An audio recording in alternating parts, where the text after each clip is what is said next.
Simsport presents BSTV TCR Season 25. Driver spends weeks preparing, building setups, studying telemetry, watching replays, writing essays in Discord about tire pressures. Everybody think they are a championship contender. Then qualifying start, the guys who predicted pole positions, P27, emotional damage, door-to-door battles, late braking, questionable judgment, and confidence levels completely unrelated to talent. One ambitious dive into turn 1 and suddenly you have become part of somebody else's highlight reels. Emotional damage. Trying to explain it all are BSTV commentators Jay Colley and Pete Bingham. One sees a racing incident, the other sees an emotional damage incident. Welcome to BSTV TCR Season 25. Trust nobody. The battle begins now.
Like a broken wheel, lost in the chaos, no grip, no feel.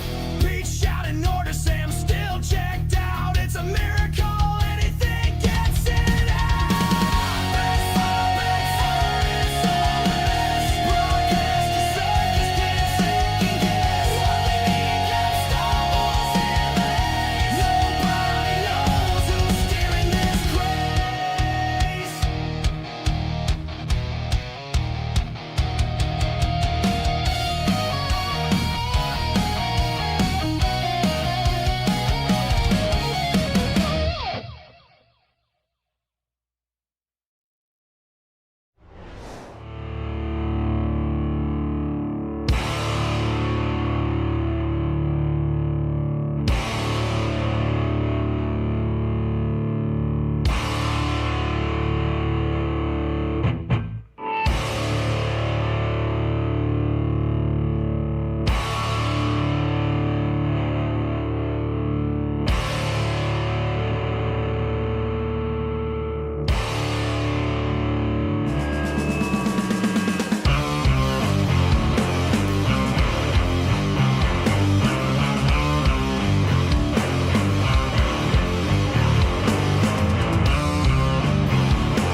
Good evening and welcome to BSTV. Did I just switch off iRacing? Yeah, I did, yeah.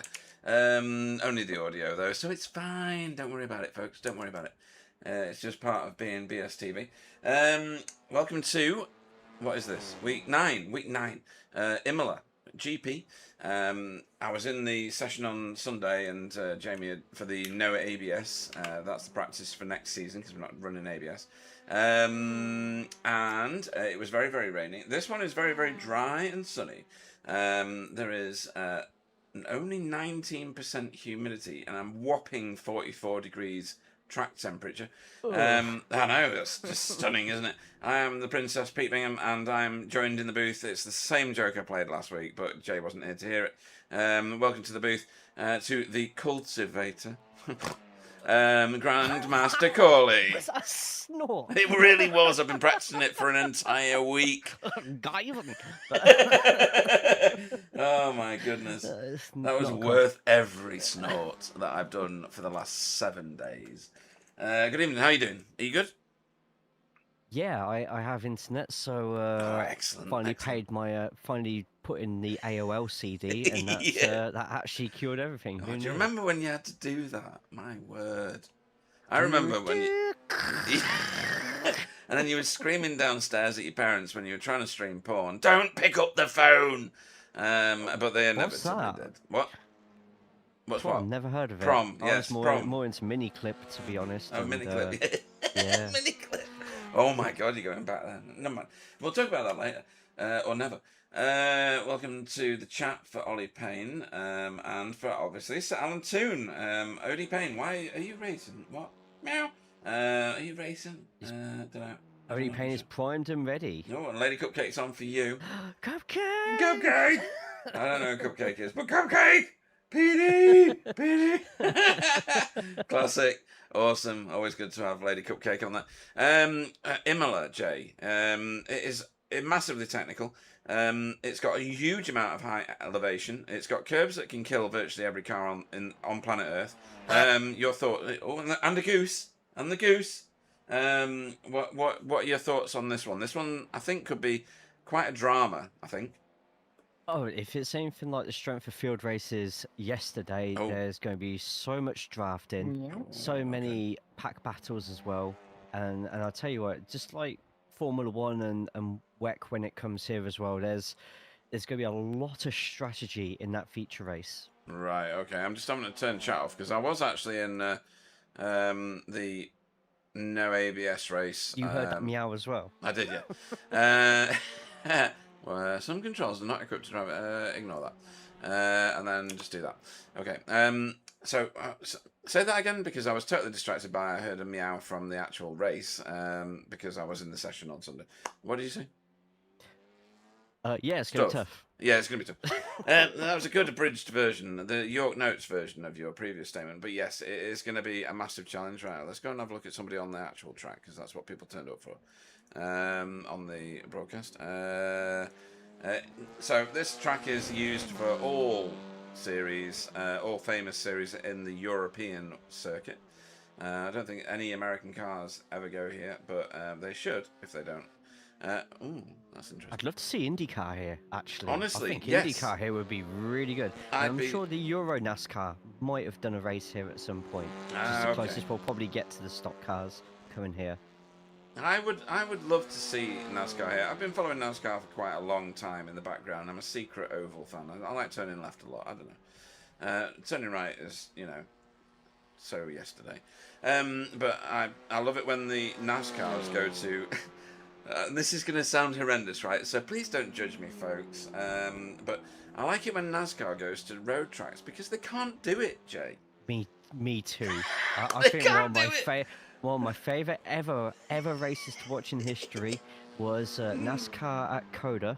It was about 4 years ago, and it was the first time NASCAR had a rain and carried on racing. I know. Because they went in for rain tyres, so good. and they didn't know what they were doing. No, it was brilliant. It was Panic priceless. everywhere. I watch them on YouTube. Like, I think they post it like 1 week later than the race, or maybe even longer than that. I don't know. But I keep up with it. I'm just in arrears, as it were. Not in your arrears, just in our arrears. And yes.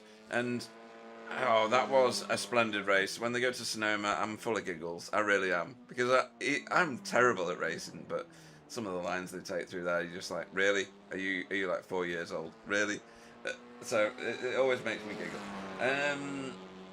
Brandon ready to eat pies, says Odie Payne, and talk Excuse me, is that a euphemism for something? I don't know. I don't know. Why is he? Jesus Christ. He's not in the session, is he? So he's obviously doing something else. Is he going to busy. a pie festival? If you know what I mean. So I have no one those to sort of pie. I was on about something else. know. Okay. Okay. If you smell. Are we on with the rock? Are we? I don't know. A bit of wrestling. Let's go. Okay, let's have a look at the standings because we've only got 4 minutes before we go to qualifying in this one. I'm a bit giddy tonight. I think it's something to do with the eclipse, which was a complete lack of event, to be honest. I'm literally texting someone that exact thing right now. Really? I'm also blind for another well 30 minutes. So, yeah, okay. That'll silly do. me. Yeah, that's fine. So we're... Yeah, why did you look at the sun again? Anyway. Because I'm built differently. That's classic. Yeah, Odie Payne, get in your car and get on it. Andrea Stefanino leads the... well, everybody. By... Is that 84? I'm not wearing my glasses again. I'm terrible at this. By over Stephen 84. Walker. 84, thanks. And then there's a huge jump now back to Jaden Scotton. 213 points. That is getting massive. And it's turning into a 2-horse race very quickly. And I don't think it's coming back. Isaac Price is in 4th. He's 2nd fastest in the qualifying session. I just wish that Veloster would do more for him. Because he is a remarkable racer. His overtakes are sublime. And I'd love to see him vying for the championship. So I kind of hope he comes back next season and wants some of my wood to stroke. No giggles, no giggles, no giggles. And Jamie Wilson in 5th, which is... I didn't say no goose, so thanks, Goose. So Jamie Wilson in 5th there, which is a no very... gaggles. No gaggles. Now that is the sort of thing that makes me gaggle.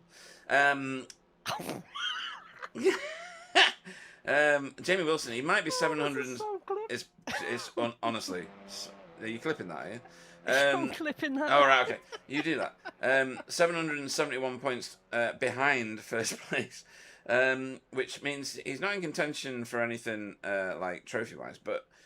It's so good to see him in 5th place, and he's got his own set of battles from there on backwards because Jura Larkinen's not far behind him. So pro standings looking hotter to trot than a hot thing on hot day, and it is a hot day here. I've got 32 degrees. You said you had 36, right? 36 in this office at the moment. Disgusting. Pro-Am. 1,280 points is Evan Kiso's current haul right now. He leads by nearly 200 points, so that one's looking, I don't know. Can Carl Hardy, Nico, or Tamas get back at Evan, do you think? It's going to be a little bit of an ask, but I do believe that we've seen every single one of these drivers in Pro-Ams make some sort of mistake that has ruined their whole evening. I know there's only a few races left, but all it takes is one mistake and things get turned upside down. Yeah, they really do. And I should have included Stefan in that because he's only like 5 points, behind Tamas in 5th place there. So this one's much closer than Pro right now. Well, obviously the top 2 are very, very close in Pro, but this one's much closer. And then there's this. So. Pick one out of the hat, folks. You can pick anyone you like. Silas has been leading this. Yeah, exactly. Silas has been leading this for a little while now, but his lead is slowly being eroded. And look who's in 2nd, Jay. Laura Meiser. And that is generally due to the fact that Laura doesn't get many incident points. Mika has dropped a bit of a stern now. Is Mika in the session? I don't think he is. I don't think tonight, unfortunately. No, I don't think he is this week. And Stephen is not here this week. He said that last week. Oh, no, he is this week. Sorry, he wasn't here last week. That's right. So Laura doing a fantastic job. Mika doing a great job, but he's missing this week. Christian Hendricks, I don't think is racing with us going forward, and he's on the same points as OD Payne. So I ask you again, OD Payne, why are you not in the session? And if you're not in the session, why are you not in the booth? There's plenty of room in this booth. It's somewhere between 32 and 36 degrees right now, so it's quite warm. But I've deodorized. Have you deodorized, Jay? Next question. And it might be a bit smelly, but you're more than welcome to join us. Just jump into the interview room and I'll drag you forward. Pete Newman, the legend that is Pete Newman, Snake Hips himself, might join us at some point very shortly. And then let's talk about team standings. So BSTV are out there and they are extending their lead hand over fist. They are literally picking up and throwing over their shoulders. So they're now nearly 700 points ahead of your team, Jay, JC Academy Emerald, and then Result X Pure Sims. Without Pete Newman, they seem to be hamstrung. So, what are your thoughts on the team championship? I think it's going to be. Oh, saying that, I'm just having another re-look at that, and it does look like this could be in the bag for BSTV. They've just got to really just turn up and keep it safe. I don't think finishing positions, if they're just keeping it safe, will really matter, because it's just going to come naturally. But we know what I say, anything can happen after a race, and if we somehow get around where both the walkers or wobbly have a bit of a mare, then anything can happen. Yeah, absolutely. I mean, Carl Hardy, he's putting in some really good performances of late. But he's one person scoring. Michael Hall doesn't get very much time at all to practice, and that's a shame, because he's got such an immense amount of skill. He's just not getting the track time, and real life just takes over. You know, the sim racing has to be a backseat to real life, I don't know. Welcome to the booth, Snake Hips himself, Pete Newman. Good evening. Good evening. Let me share my stream. Oh, am I already sharing my stream? No, I'm not. Let me share my stream with you, and then you can see what's going on. I need to share one of these things. Entire screen, and it's this screen here.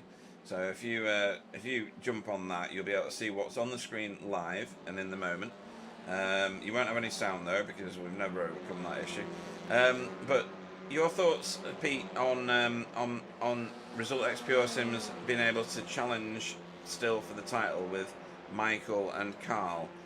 Unless we're suddenly going to see a resurgence of the Pete Newman monster that is the winning machine. Unfortunately, I think that's me out for this season.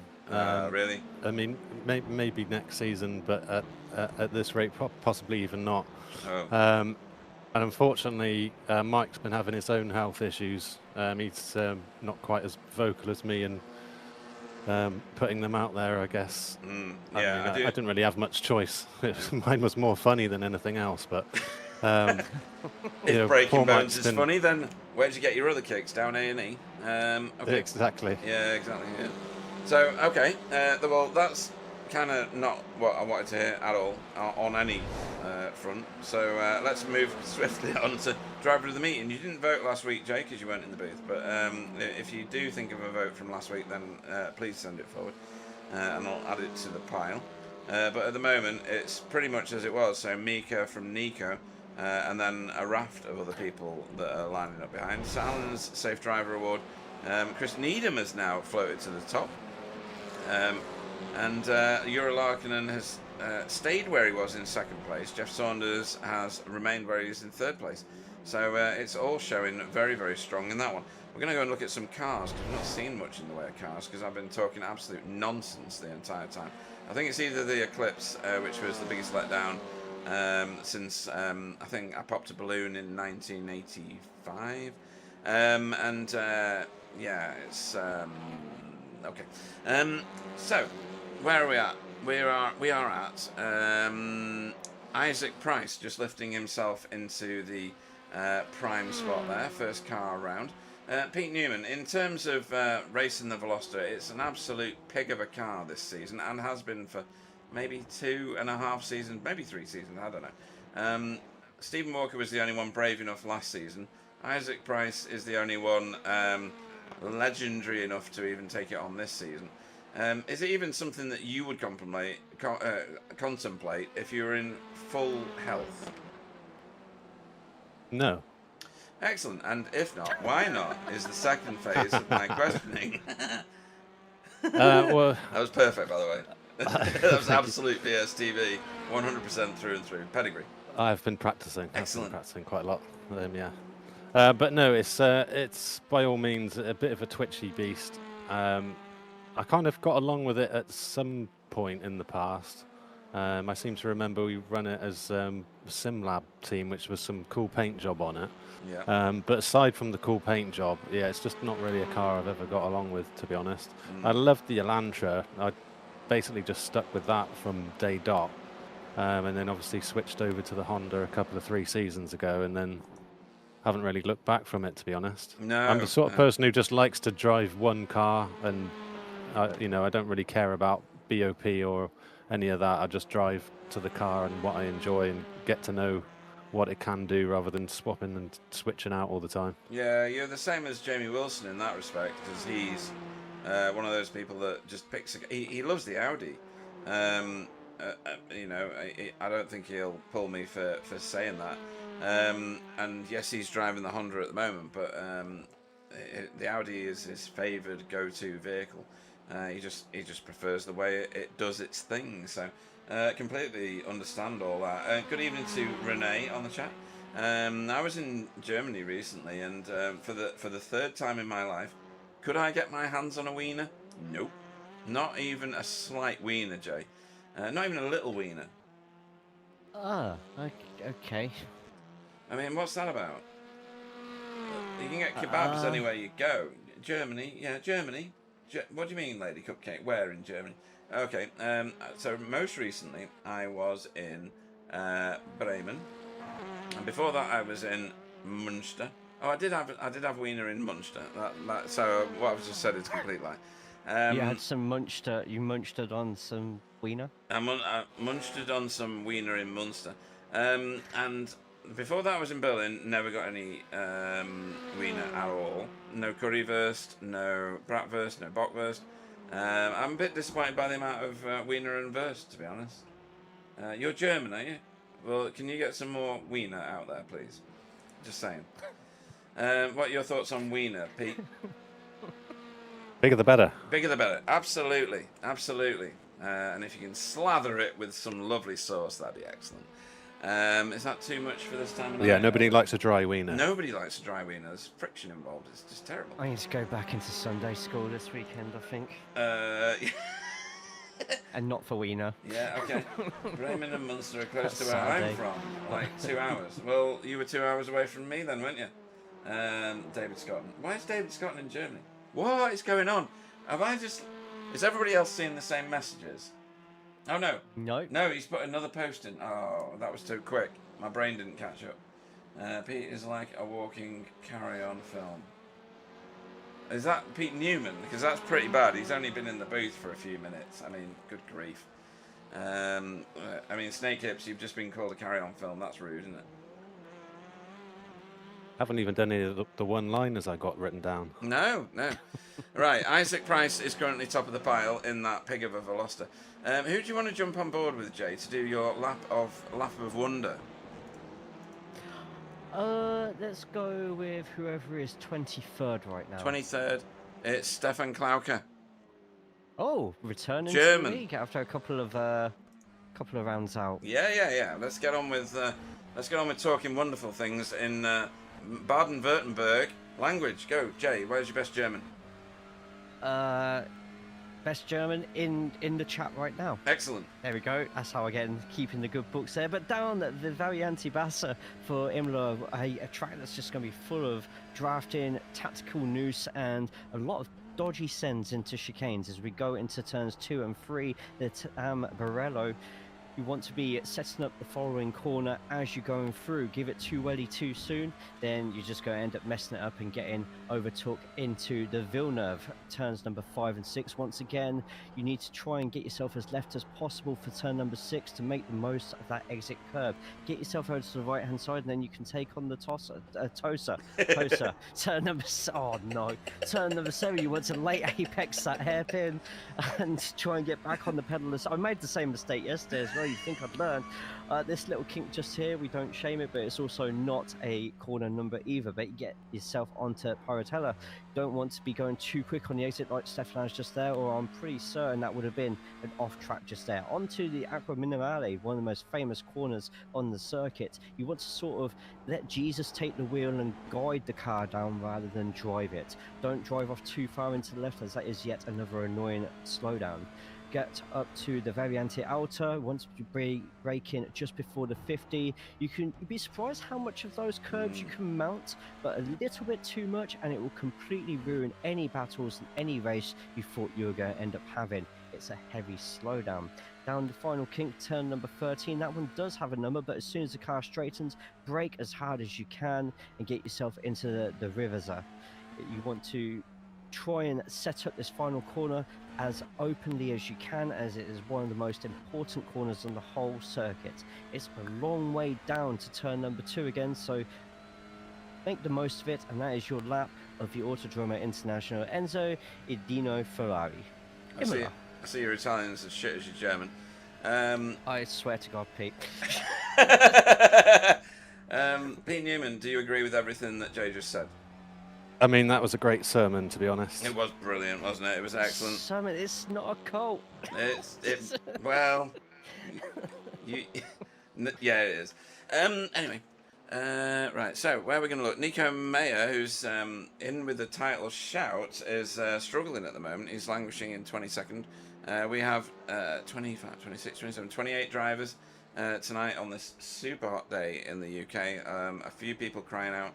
Wobbly's got a bad back because he tried to lift up his own ego, which, as everybody knows, is massively heavy.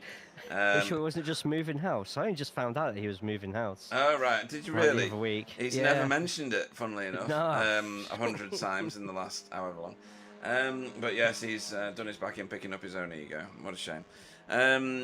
Isaac's still leading this. Do you reckon he can even win a race in that car, Pete?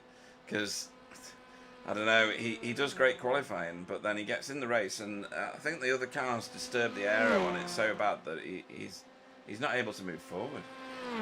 I mean, I wouldn't put it past Isaac, to be honest. No, true. It seems to have it hooked up pretty well this week. He's definitely got some good lap times in practice that I've seen. So, yeah, I think of all weeks, it could be this week.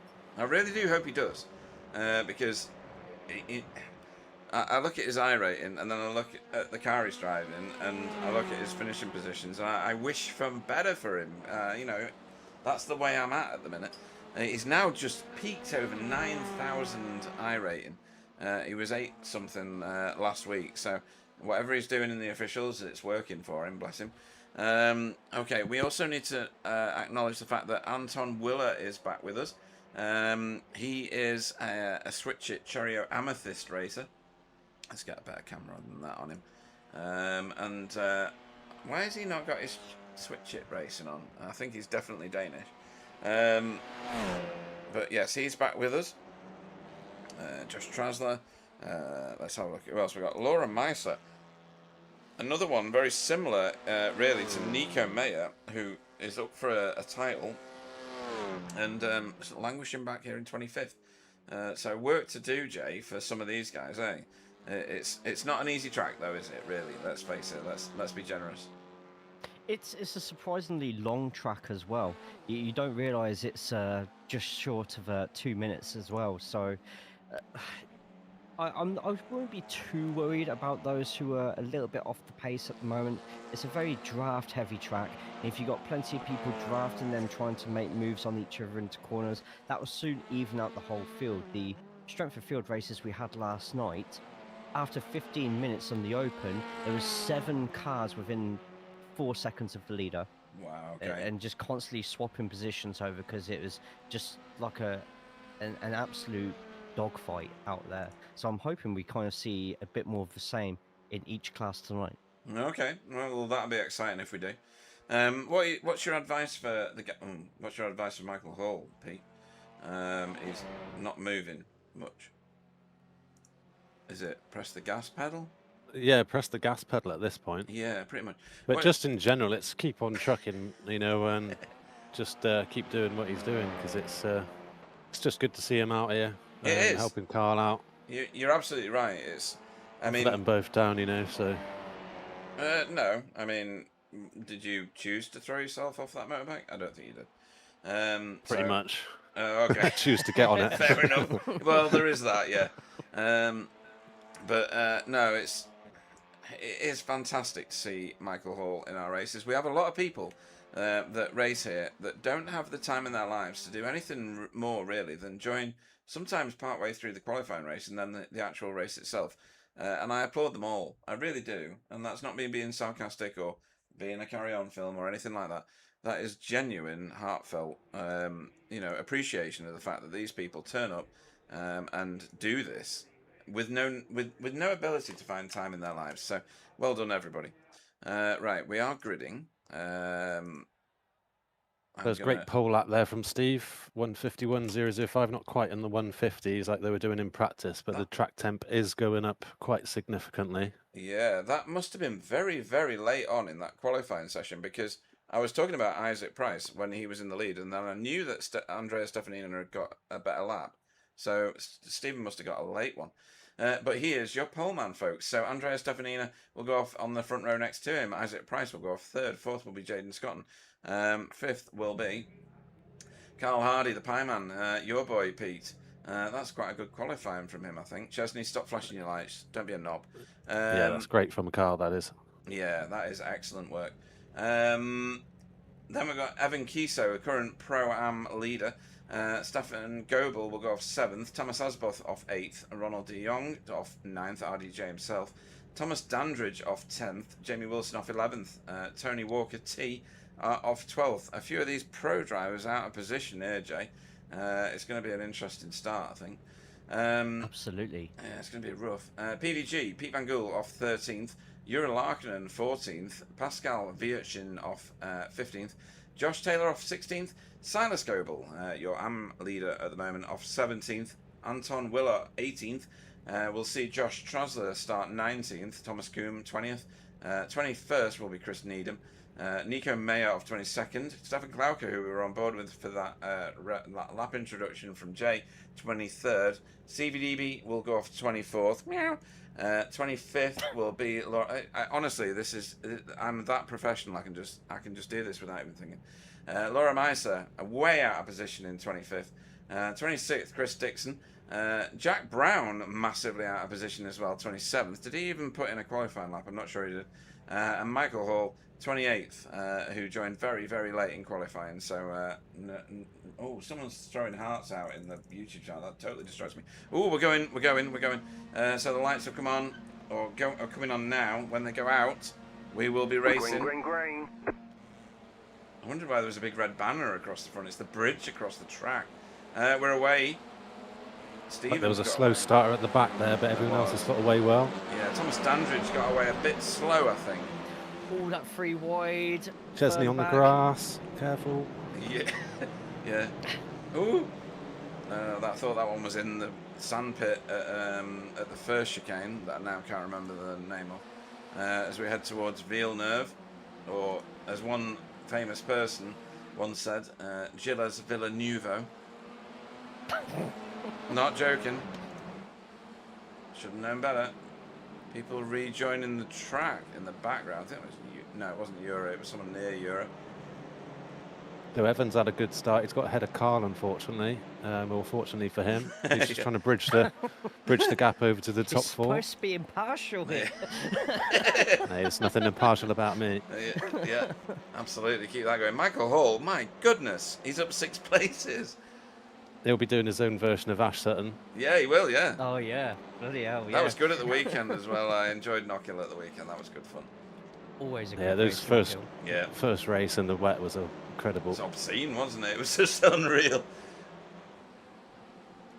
Right, what we got going on here at the very front? So, Stephen has, well, Andrea Stefanina has lost a place to Isaac, so well done, Isaac.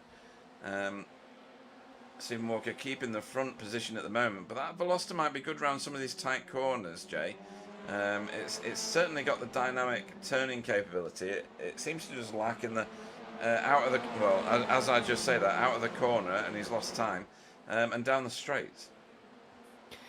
I think no matter how much you're going to try, Pete, to try and build this Veloster up as some sort of like it has any sort of strength around this circuit, I'll just stop, because it might as well be collecting rust in the back of a garage somewhere. Yeah. However, with the driver that's behind the wheel at the moment, miracles can happen if Isaac drives like he did earlier in the week in the officials and just bides his time. I don't think we're going to see much of a challenge from Isaac on Stephen Walker for race 1. I think Isaac's going to show us all exactly why he is who he is in the feature race. But for now, he'll want to try and keep as close to Stephen as possible and see if he can frustrate those behind. Who's that? Nico Mayer. What an overtake just there. And yes, he will do his best to frustrate those drivers behind him. Kevin Sufro greets from Belgium. Okay. SR, is that an A or a B? My glasses, I'm not wearing my glasses. I think it might be a B. X Simware. Have you missed a W out of that and you go into some sort of pool or something? Or are you... Wow. Whoa, whoa. Could have been swimwear. It could have been selling budgie smugglers or something like that. Why is Jack Brown not racing? Jack Brown has not taken part.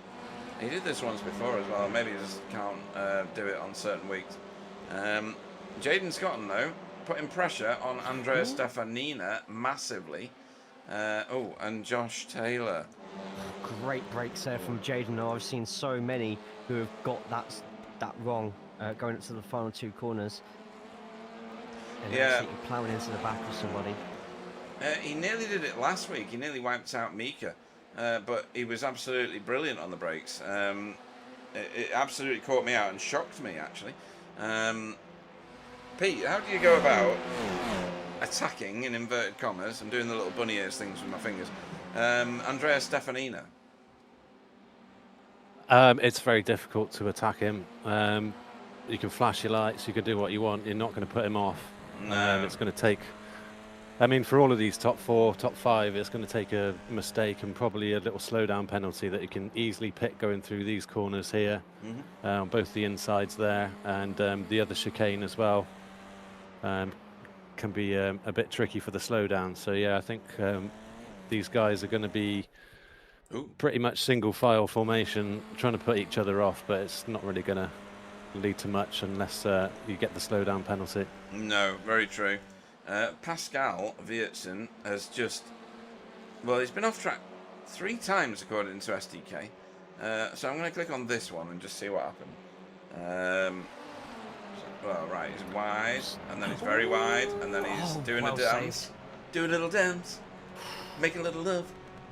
Let's reset tonight. There's damage on the driver's side. Yeah, there is. Yeah, that might have been the last one. Hang on. Let's try this one. There's plenty to choose from. It's like Sweet Shop. Yeah, this will be it. Yeah, this will be it. He's got a whole car here. So into turn 1. No, that's pretty mundane. Yeah, there's nothing going on there. Oh, that's something going on. Ooh. Is that Euro? I think it was. Hit, yeah, a little bit. Yeah. That's all she wrote. Yeah, that is all she wrote. Yeah, absolutely right. Kevin says he likes the TCR and he wants us to search it on Google. Do you want to search that on Google, Jay, and just squint, just in case there might be a bloke in budgie smugglers or little swimming things. It might be swimwear. I will be the test subject. Okay, yeah, you do that. You do that. Right. Okay. So at the front, no changes. Plenty at the back. I'm surprised by Stefan Klauke. I thought he'd be further forward than this. Maybe he's not had the time recently to get behind the wheel. I'm not sure. What have you just seen? Is it swimwear? No, I've typed it in and it has automatically done the AI overview and changed it because it thought I was searching for RSB swimwear. And RSB swimwear offers luxury, timeless bikinis Yes, and it does. resort wear collections worldwide. Prices range from roughly $111 to $210, approximately 85 to 160 quid. The featured limited items like the Botanico collection and the Bikini Oriana. Send me that link, will you? I mean, delete that. That's fine.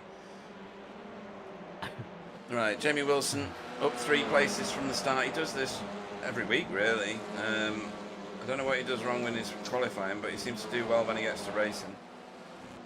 Maybe he's racing without any ABS, I'm not sure. SRB, by the way, is sim racing Belgium. Sim racing officially, Belgium? yeah. Ah, okay. And those nipples are massive. Yeah, I bet they are. You sure it's the nipple?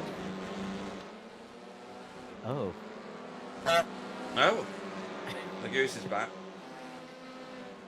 Right, okay, so fastest lap here is a 150.9.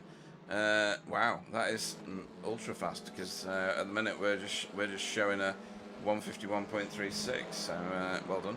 Is your fastest lap in a Formula One car? Right, Stephen Walker is still your race leader. Isaac Price is second. Andrea Stefanina still holding third. Jaden was dropped by the front group for a little while, but he's back within half a second.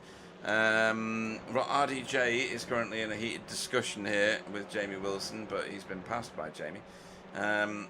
Any surprises in the field at the moment for you, Pete? Because I'm surprised by where Stefan Klauker is, as Chesney and Anton Willer get at it. I'm also surprised at where's Laura gone? Well, she's only 1 place in front of Stefan. These two are quite high in their own respective areas, and not doing much at this track. No, I guess RDJ's doing pretty good up there in 9th. What's he, like 4th Audi? Yeah. I mean, it's kind of where I expect him to be, I guess, but maybe just hasn't been there recently, or maybe I'm just making that up. But it's good from RDJ to be up there. But surprise from the weekend, Nico Meyer. I would have expected him to be a little bit further up, so maybe Imola's just not one of his tracks because he seemed to be really good at St. Pete. He was remarkable. It was a great night. He was pulling all the stops out, to be honest. Slow down from Gobel in the lead of the AMS, and that's going to give Thomas Kuhn a perfect opportunity now, depending on how quick Gobel can get rid of that slowdown. If he doesn't get it sorted by this final corner, he's going to give himself a massive disadvantage with that exit. I think he may have got away with it, but now Thomas Kuhn is catching. Yeah, he really is.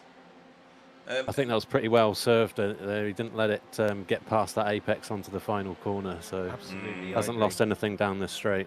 No, and Silas has been going from strength to strength. I can easily see him being in Pro-Am next season. If, obviously, he wins the AM class, which is getting pretty hot at the moment. Pete, when you're racing and you're obviously where Stephen is, 99.9% recurring of the time, are you aware of the other classes, or is it really just eyes out front, occasional glance to the mirrors, don't care about those people, and just focus on your own race? It's generally just focus on your own race. I don't know. I'd love to have the capacity to be able to think about what everybody else is doing, but it's quite self-centered. But you end up just worried about what you're doing, really. No, it's kind of the response that I expected. It does show the dedication that's required in order to win races on any of these tracks in these series. It's not restricted to BSTV. There's plenty of other series out there that can do the same. You know, we've spoken about SRL. I need to find out where they are in their season. There's not many of them in this one this season. And also Alpha Touring Championship. We speak about them a lot.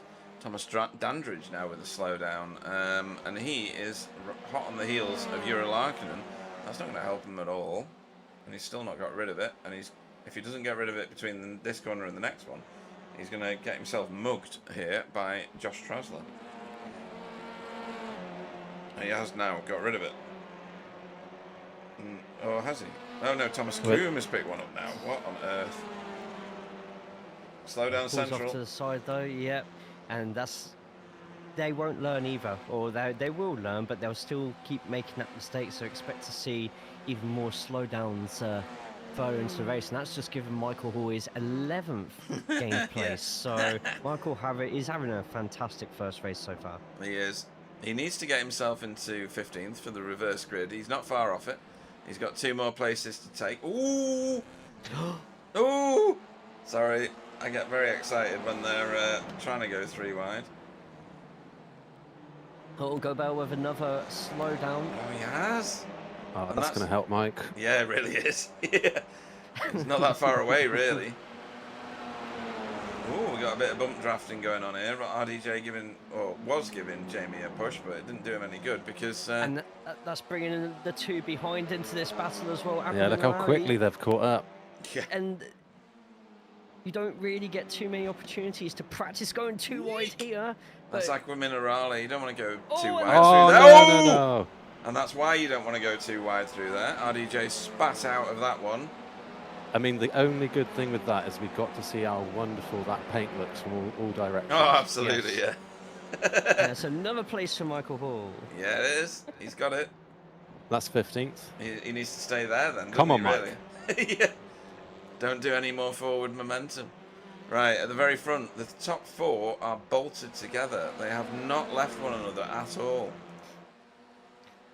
This is why you just can't concentrate on anything else, because if you concentrate on something else, you make one tiny mistake, any of these guys would just pounce all over you, and that's your position gone. Yep. And imagine this in the feature race as well, with the reverse 15 grid, and suddenly you're going to have the fuel saving capabilities as well as the pro-ams and the AMs who are in those top 5 positions dictating the pace of the rest of the field. I have to say that Jeff Saunders is a knob, by the way, because he's posted on there. Great to hear Mr. Newman in the booth, bringing decent knowledge and experience. I've been thinking of a comeback for the Cheers, past 3 Jeff. minutes, but Cheers, Jeff, thanks. I'm going to let Jeff have that one, to be honest, because I can't think of anything clever to say back. Oh, that is funny. 1-0. I have to salute it, to be fair. There's nothing I can say to that. So these guys, these 4, have absolutely separated themselves away from the rest of the field. So all the way back here is Evan Kiso, who is the next car, and he's 3.7 seconds back. Yeah, but Carl will just be enjoying himself eating some pies. But Oh, well, yeah, of course. that's Little pies. Like from little... an outside watching perspective, it's kind of frustrating because he's got the pace to be with those top 4 today. It's just whatever happened, whether it was a little bit of a bad start there, it's just cost him. Because Carl seems to be rapid through the first sector. I think he's purple in it, in the fastest first sector. So whatever he's doing in there is awesome. So yeah, it's just if you could get past Evan, but it's probably too late for him to catch up with the other guys now. So it's just going to be a battle for the top of the pro-ams. Yeah, 6 minutes to go. 5 minutes. Top 4. Oh, is it? Yeah, less than 2 tenths between them now. It just seems like every lap it's getting closer and closer and closer. Yeah, Jaden gets It's going to be Andrea who's going to make the first move, I would imagine. Okay. Or if, I think so. If Isaac that's a gets great... Sorry, Pete, carry on. That's good. Yeah, sorry. If Isaac gets the hint that Andrea's going to send one on him, then he's probably going to send it on Steve as well. So yeah, they're looking pretty racy now, aren't they? Yeah, very. And Stefan Klauk has just crowned himself the Baden-Württemberg Slowdown King. I think that's his 3rd. As Chesney Vandenbroek overtakes him, actually, for that position. But we're going to keep our eyes fairly glued to this. With not that much to go. This 20-minute race, sprint race, has not lasted long. A reminder for everybody gets 1 fast repair per race, and they get 15 incidents before they have to do a drive-through penalty. Every incident they take is deducted from their overall points haul from the week. You could run negative in a bizarre mathematical equation of too many incident points, but nobody's achieved that yet because we've tried to mitigate that in the points system. So into Alta they go yet again. Jaden's caught up with the group. And if anything, Andrea Stefanina has lost touch a little with Isaac, as Isaac starts to put the pressure onto Stephen. See, sometimes as a driver in a situation... Sorry. What a move. I had to interrupt. Does he get it stopped? Kind of, yeah. Yeah, that was good. Sorry, what were you going to Just say? parked it on the apex. Yeah. Yeah, what I was going to say is sometimes as a driver when you're in Andrea's position, you drop back a little bit to let the guy in second place have a bit of comfort and be like, well, I can send a move now because the guy behind isn't as close as, he's not going to be able to retaliate. And that's possibly what we saw there, although Andrea probably would have wanted to capitalise and got past Steve at that point. I think so, yeah, he probably would have done. Here it comes. I was going to say, yeah. Jay, can you either move your mic nearer or turn your mic up? I can put my mic in my mouth like this. Yeah, that'll work. No, you're just making me horny. Yeah, thanks. Renee says he needs to hear more of you. I think it's a religious thing, cult thing, sect thing. I'm not sure. It's not a cult. I think it might be. And Stephen Walker literally pushing Isaac Price through that corner there. He really needs to retaliate, doesn't he? Can't let Isaac get into a flow. Next lap will be the last lap of the race, so... Really? Good grief. Yes. Right, okay. Yep, it's going Andrea's going to go for it. He's got a good run here. Not quite. Yeah. I do have a feeling that one of these four is going to end up getting a slowdown on that chicane on the final lap. They were so close there, but now this is just going to be how good can Isaac's exit be on this penultimate corner. Right, here it is. He's definitely picked the 1X up there, but using that speed token wisely. Speed tokens. It's been a while since I've heard that. And look at the timing tower, how quickly that Audi is catching up to that Veloster. It's like a countdown to a space shuttle launch. What do we think Jay's got in this? Anything? What do you mean? Jaden, sorry, Jaden. Oh, Jaden. You were talking, I had your name in my head, sorry. Oh, great move just there from Stefanina, and this has to be it. Stephen Walker has to make the move now or choose a lane. Cannot just hold back. Isaac went Stefanina defensive. is going to have him. Yeah. Oh, Stefanina's got a great run here. Oh, he's got a block everywhere. Oh, round the outside, really. Different camera needed. Oh, and Jaden. Oh. No, Jaden didn't manage to do anything with it as Josh Taylor gets a slowdown further back in the field. Loses a position, or is that Nico Mayer getting one off Thomas Coombe, I think? I'm trying to split my eyeballs in half here. I don't know how to do that. Right, so we're paired off now. So this is 2 versus 2 on the final lap of the race. Cole Hardy overtakes Evan Kiso for 5th place and could potentially get a class win. Evan's got a slow down. Yeah. Could be about to get too wide. To win. Probably, too wide out of Acra Minerale. And it's easily done. It's easily done, and especially now it's got tarmac out there and not a gravel trap. It's just so inviting. Yeah, it is. Anyway, final corner. I'm traction. I think he's only gone and done it. I think he has gone and done it. Isaac Price for the win in a Veloster. Only somebody with 9k can manage it, apparently, and lots of flashing lights, the only appropriate time to flash lights, as they roar across the line. A little wiggle from Isaac, well done. Throwing it back. Yeah. That was an excellent wiggle. And Carl Hardy, the top Pro-Am car over the line, well done to him. Good pressure at the end there. I'm going to have to find that overtake. I want to see what happened. It's this. We'll go through everybody else's. Carl saying sorry about the little nudge. Yeah, I oh, just really? said that as well. Nudgy. Oh, I don't know. What? Didn't see a nudge there. I saw her having no drive no off nudge the track. there. No. We're all right. So it must have been Maybe there was a something nudge else. before. Yeah. Right, okay. That was a straight up pass, and oh, everybody's over the line. All right then. That didn't take very long at all. Okay, folks. So now we'll go into a little 5-minute interlude, which will just give me time to go through this. So Isaac Price was your race winner for Heat 1, or the first race of tonight here at Imola, for Yes Motorsports, and well done to him. Top points haul for him. That'll help in his championship hopes. Stephen Walker has consolidated his lead, really, by finishing second for BSTV. And Andrea Stefanini gets the third step of the podium for Dynamic E-Motorsports.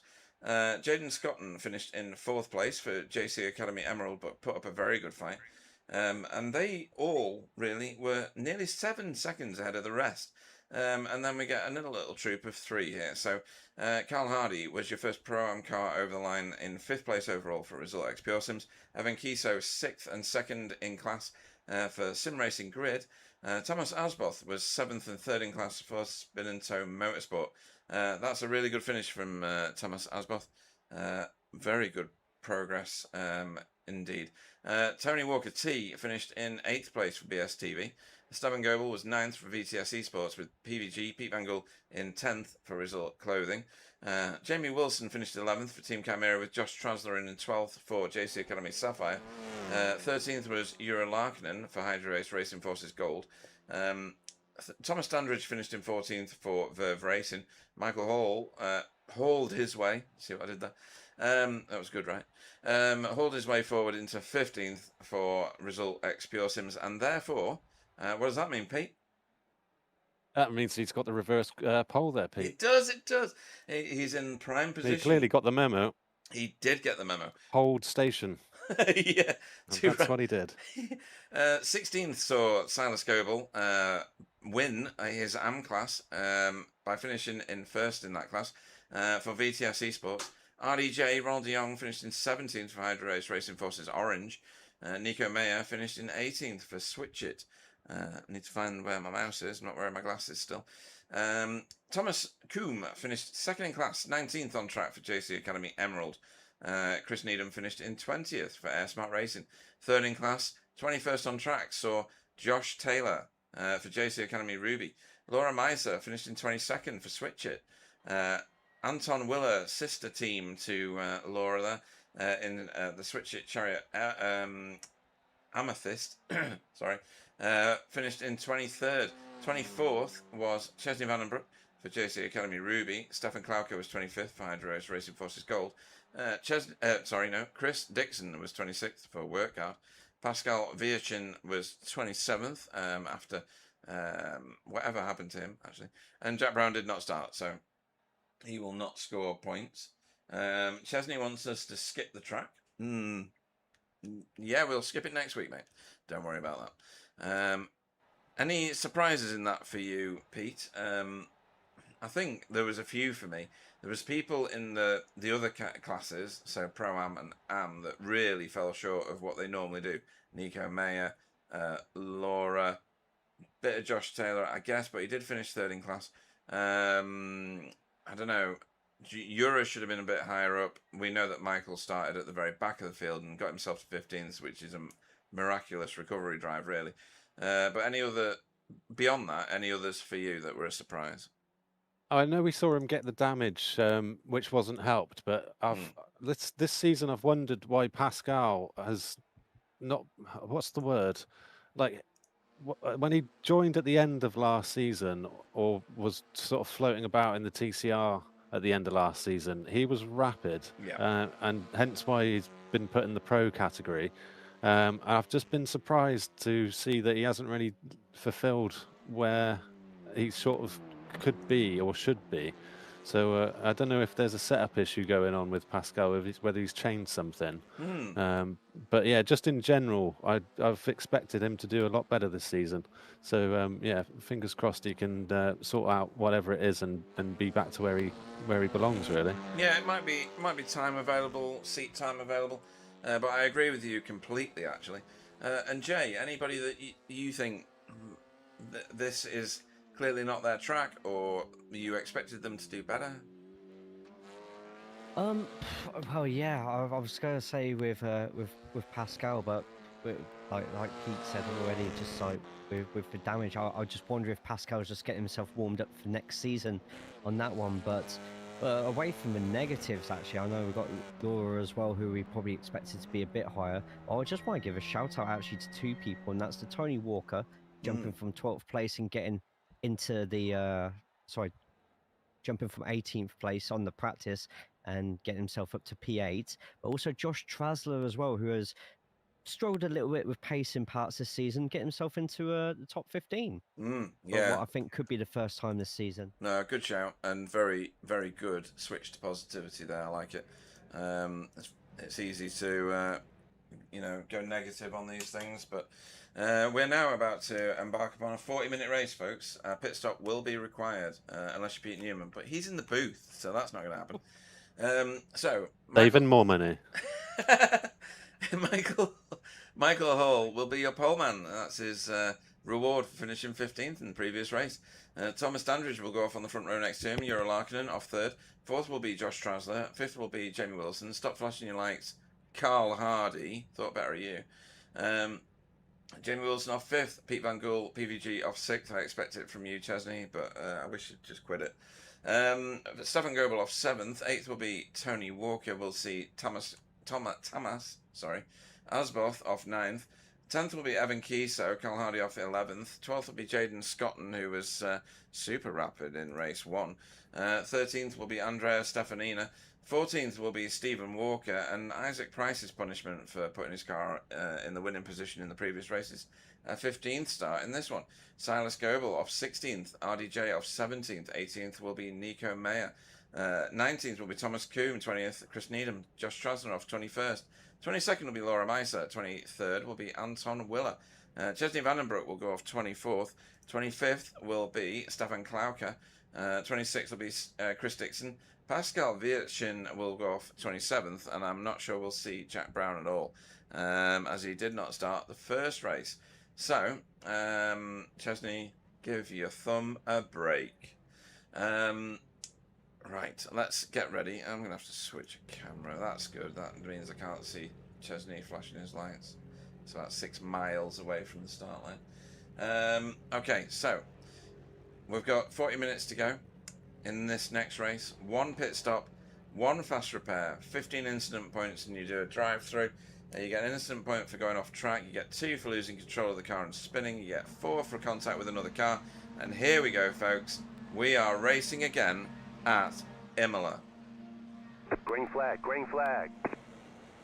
That was pretty steady and even, wasn't it? Yeah, there's a academy car towards the back. Yeah, We've just seen have a massive jump on people. Into the first corner, though. Michael Hall leads 2 wide here with Jamie Wilson and Ura.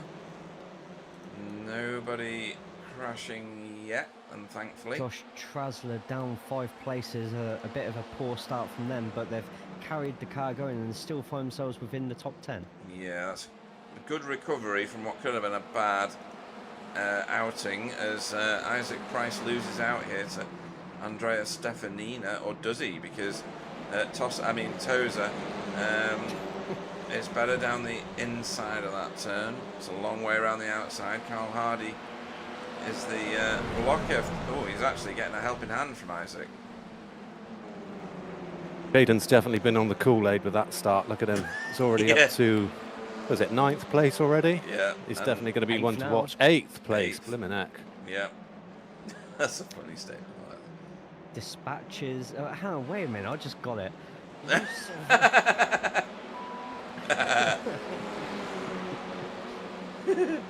Not a cope. It really is.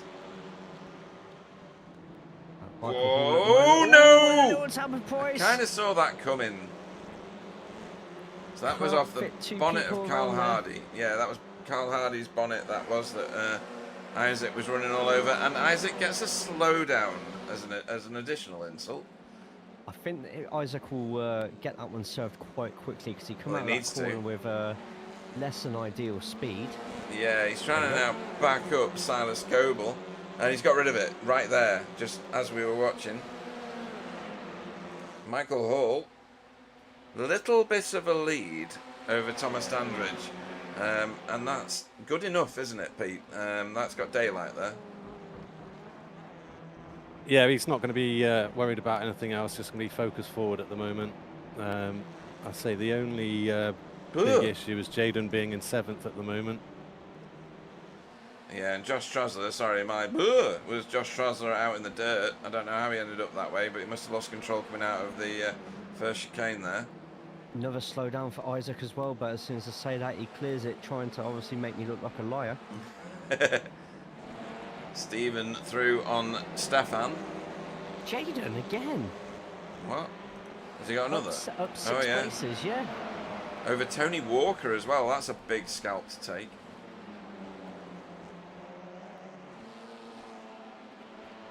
Josh Trosler is struggling in Struggle Street down in P18 at the moment, but I'm pretty sure he's going to recover this.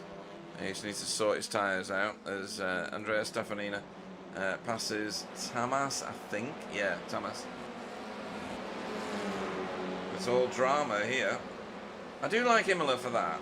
I know it settles down at Imola over the course of the race generally, but in the opening stages, and usually in the closing stages here, you see lots and lots of battles. Sorry, I'm very hiccupy at the moment. I just drank some Coke and it's just blown me up good and proper. And Wow. Isaac put in a lot of pace into that pass, but makes it work and slows down enough on the apex to stop RDJ from getting a chance to get the overrun. However, now the Veloster versus an Audi in a straight line, and there's only really going to be one winner, but RDJ is... I think that's actually technically a Valaudi right now. Yeah, RDJ's just like, you know what? I'm just going to push you along. Yeah. Any fighting that he does with Isaac Price is just going to really hurt RDJ's chances of catching up to the rest of the pack in front. And that's another scalp for Jaden Scotton. Who is in We're that watching seat, a religious Pete? experience here, Pete. Yes, we do. Yeah, it's divine, isn't it? I mean, where did he start? 12th place? I think he started in one of the 7 hells and is now in one of the 7 heavens, 9 hells and 7 heavens, isn't it? Just to keep it in the religious thing. With whatever. Jamie Wilson had a slow down in 4th place. Now Jaden Scotton's all over the back of him like some sort of rash. I'm sure that you could pretty much come up, lay hands on him and cure that though, right?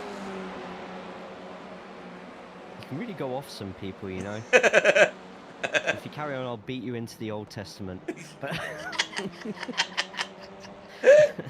Oh, that's class. Well, this Colt's definitely rewriting history here. God. It's never ending. Look at this, fun in 4th this place now. Yeah, I know. What the hell is wrong with that boy? David Scotton, you've created a, don't know, driving one more monster. miracle and he becomes a saint. Well, yeah, absolutely. Modern day saint. He is absolutely sending it. Oh my God, left-handed scissor girl is in the chat. So what? Thought 1.5 was to dead. Euro. What?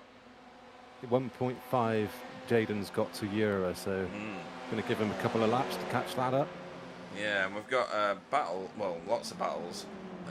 In the wake of Jaden PVG. Scotton, there's chaos, yeah. Oh, That's Tony Walker. that's a great move. Tony Walker, inside, outside. Is he going to get that done? Evan Keyso. He's going to help Pete queuing. get the move done. Oh.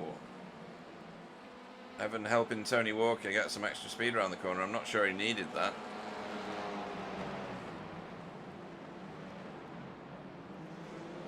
Stephen Walker lurking.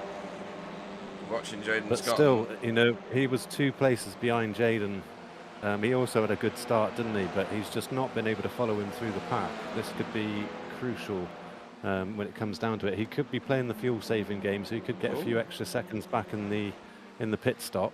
So that's going to be interesting to see. Yeah, definitely. I mean, if I was in Andrea's position, that's what I'd be doing now. Is you know, you kind of got stuck, and I think the fact that he's dropped off a little bit of Carl there is probably showing that he is doing a bit of fuel saving here. So he'll just be content to sit in there until the pit stops. Yeah, because he's going to get the fuel save benefit from being sat in behind Carl Hardy anyway, right? I mean, you don't get a bigger windbreak as Carl. I was just gonna. I was trying to think of a pie-related comment that was to that kind of tune. Yeah. Got Jeff in the chat right now. Obviously, looking forward to Pete being fit enough to get back on track soon. Just wondering how he is finding the experience working with Pete and Jay. That's they bloody won't great. be listening. Just say it as it is. I really appreciate you guys having me here. To be honest, it's you know, you did invite me a couple of weeks ago. I just haven't really been in the place to do it. I'm just not sleeping at all at the moment. No, I'm sure you're not. No. So it's just when I've got the energy to do it. The annoying thing with last week was obviously you were by yourself, and I had sort of prepared, sort of, you know, done a bit of research and got myself in the mindset on the Tuesday. But when the Wednesday rolled around, I'd had to been called into the hospital, and then by the time I got back, I was just knackered. So No, you need to sleep. Sorry. Yeah, the invite is forever there. It's only when you're able to do so and you're comfortable to do it. You did say a minute ago that Jaden had how many seconds to Euro? I gave him 2 laps. And he's on him. I think he's done it in 1.5 laps. Yeah. So. Darn it. I'm just going to say Eura's dropped off Thomas and Mike, so maybe it was more Eura dropping off than Jaden catching. You know, obviously a bit of both there, but... Oh, look at this That rabble. gaggle of TCR. That's... Something's happened with PVG and Jay Wilson, I think, to back everybody else up like that. And a lot of 2 Evans wides going for something. Yeah. Oh! And there was a hop across from Carl Hardy, who's picked up a slowdown from that as well. Who was that got spat out stage right? That was Evan, wasn't it? Oh, was it? Yeah. It's always tricky going through there at 2 wide, just because the curbs just bounce you off so inconsistently. Oh, and we're getting more here now. Yeah, Carl's still got to try and find a way to serve his slowdown, but has Stefanina, Price and Walker right behind him. Andy's taking it onto the straight with him. Carl, mate. Let's try and serve it now, and there. Oh no, it's still lingering, and there it goes. But he's going to lose 2 more at least. Yep.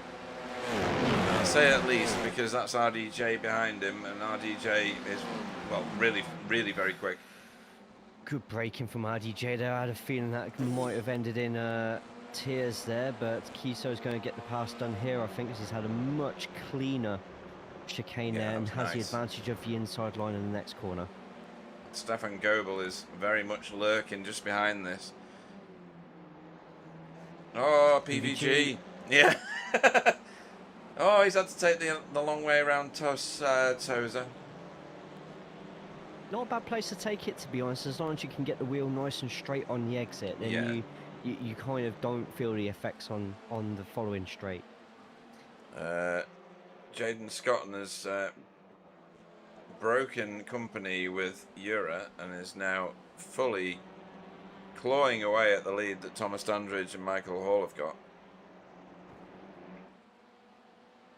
Yeah, I'm interested to see what happens with Jaden when he reaches Michael Hall, because Michael Hall's a wily character. I've seen him defending positions very, very professionally in the past and very, very solidly. So let's see if Jaden can get there first, and then when he does, what happens. Meanwhile, this absolute mess is going on back here. The battle box. Great entertainment. Battle box can't keep all the drivers in it because there's that many all fighting here for 10th place. Yeah, I do feel this one's going to be a purely tactical battle.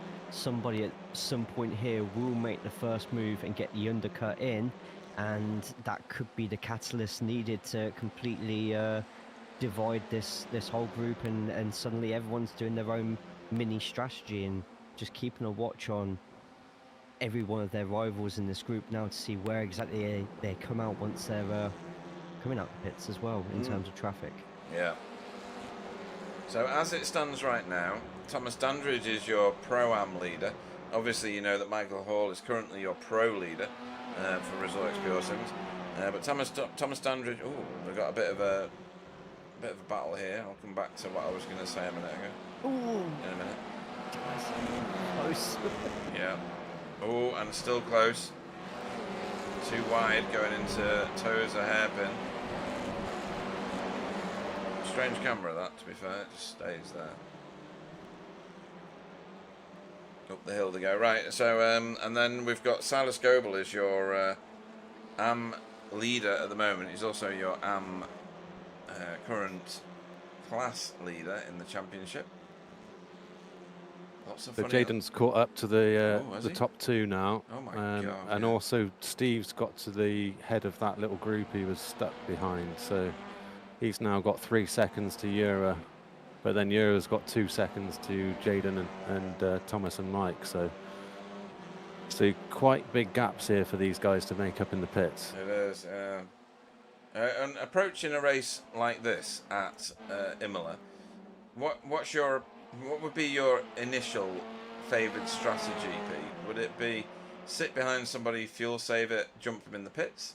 Because overtakes here, whilst there are many opportunities, I guess, they're not easy opportunities. They're riddled with disaster. As Jaden Scotton goes for 2nd place and gets it very, very convincingly.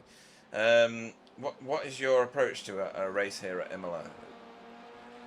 I mean, it's hard to say without really doing the little bit of practice to get some numbers in or anything. And obviously it depends, you know, especially with these race 2s, how your race 1 goes.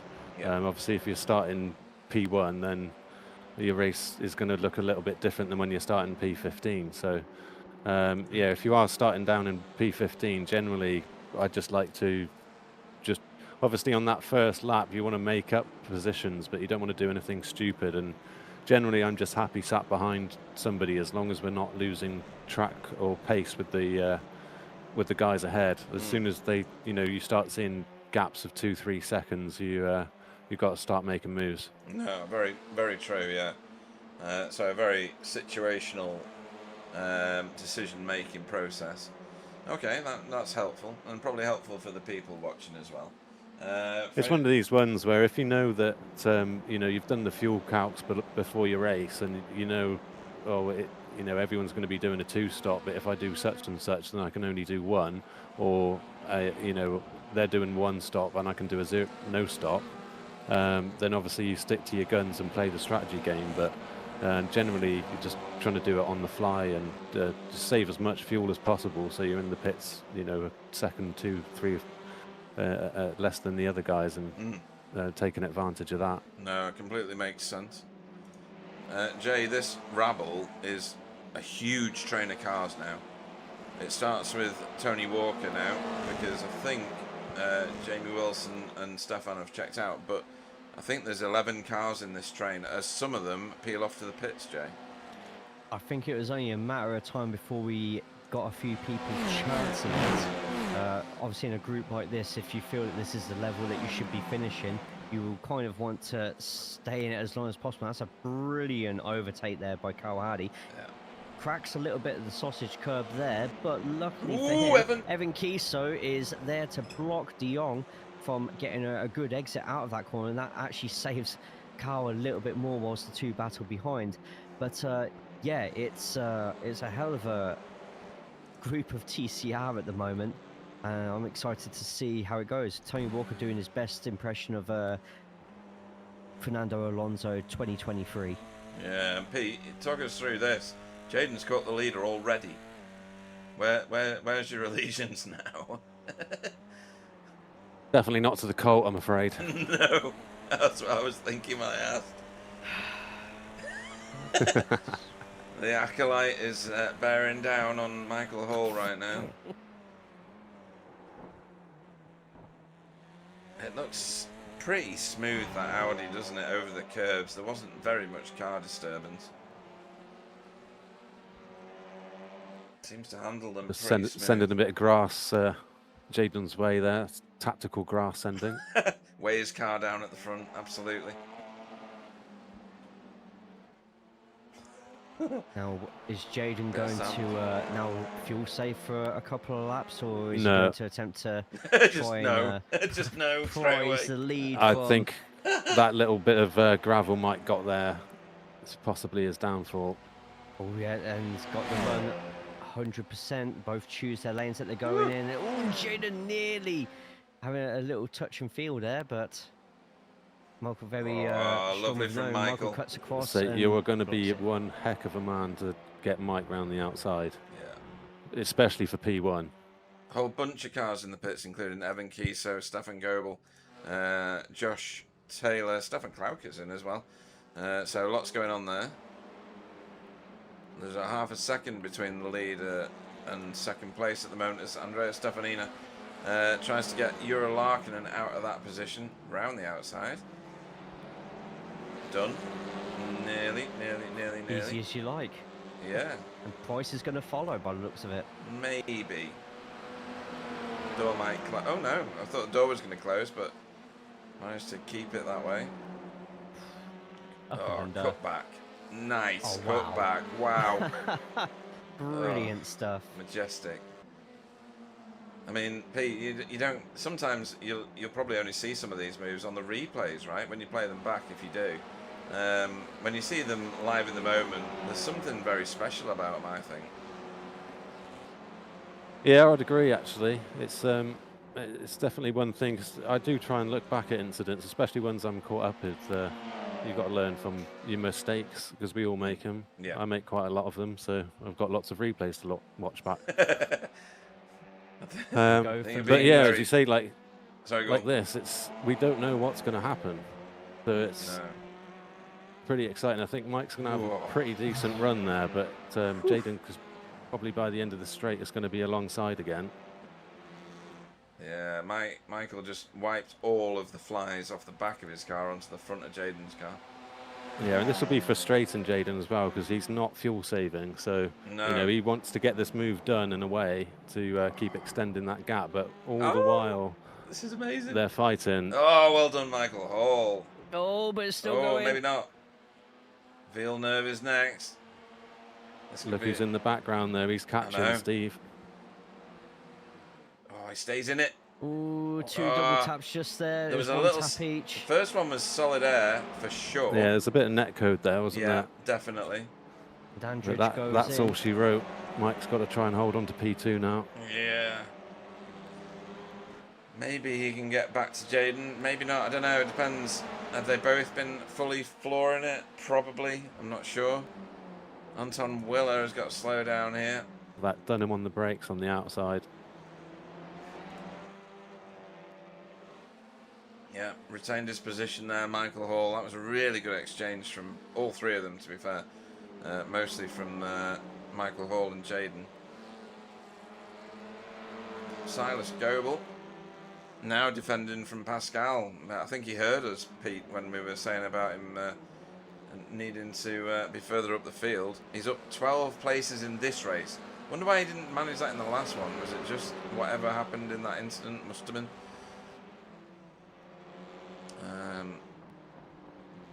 Stephen Walker's up 10 places at the minute. Jaden's up 11 places rather. And then Pascal gets a slow down. Come on, Silas. Give it some welly, mate. Nah, dropped in. Saw more sense. And Pascal not got rid of his slowdown as other people drop into pit lane. Thomas Dandridge, and importantly for the pro standings, Jamie Wilson into the pits. I think he's the first of the pro drivers to enter the pits. Worried about Pascal. Pascal's still got his slowdown. Really? Literally, as we were saying, literally just as we both finished saying that, it got served. But that must have been dangerously close there. I was a bit worried there. A bit rough over the curbs there as well. Booking Bronco going through there. I was going to go and find pit lap, that one, and then we can see who's been in the pits. I thought there was more than that who'd been in the pits, to be honest. It felt like it, but yeah, not that many, to be fair. Less than half the field.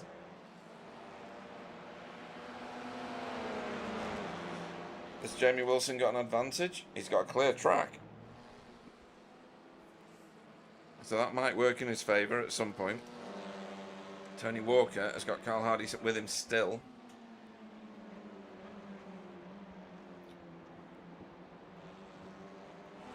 Chesney's now picked up a slowdown. It really is slowdown central, this track, isn't it? So many places you can pick them up. Too many chicanes, maybe, I don't know. And if you start getting frustrated with those slowdowns, your concentration's going to be lowered, and guess what happens if your concentration goes down, your frustration goes up? It's you just start making even more silly mistakes, and it's just a very vicious cycle. Yeah, overdriving the car is probably the worst sin of any driver. I'm utterly guilty of it. Do you ever find yourself overdriving the car, Pete, or are you quite a disciplined person who can say, just stop it, just don't do that? I like to think sometimes I can do that, but you know, sometimes you let the juices flow and just end up massively overdriving. But yeah, I think that's one thing I've really tried to focus with my driving, is just try to, you know, just not get het up in moments and try and focus on what I can do and making sure I'm not going to make the mistake. It's a very level-headed way to approach it. These two are probably not able to see level-headed or spell it right now, because they are fully in the throes of a battle. Carl giving room. He's giving room. Oh, that's why he's giving room. He's got to slow down. He's not got rid of it. And where does he need to get rid of this? Probably the top of this hill, right? Before he goes anywhere near diving into Acqua Minerale. Yeah, take a tight line early on the brakes and go a bit wide. Yeah. Block the track as much as you possibly can without affecting the other driver behind. Yeah, he's got rid of it. Nicely done. Alcohol with a slowdown. What? Oh, and didn't see Steve's Stephen 2 seconds behind. Yeah. Stephen has literally just passed him. And already legged it off down the track. Fraser Garrity, I can't believe you're in the chat. Why are you not racing? Can't remember.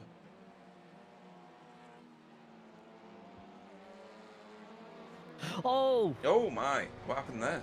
I was looking away. I was reading whatever Fraser Garrity posted. Stefanino thought that he cleared Michael Hall, and that definitely didn't happen. Michael Hall has a black flag as well. Oh, yeah. So I do wonder if Michael has picked up a load of track limits.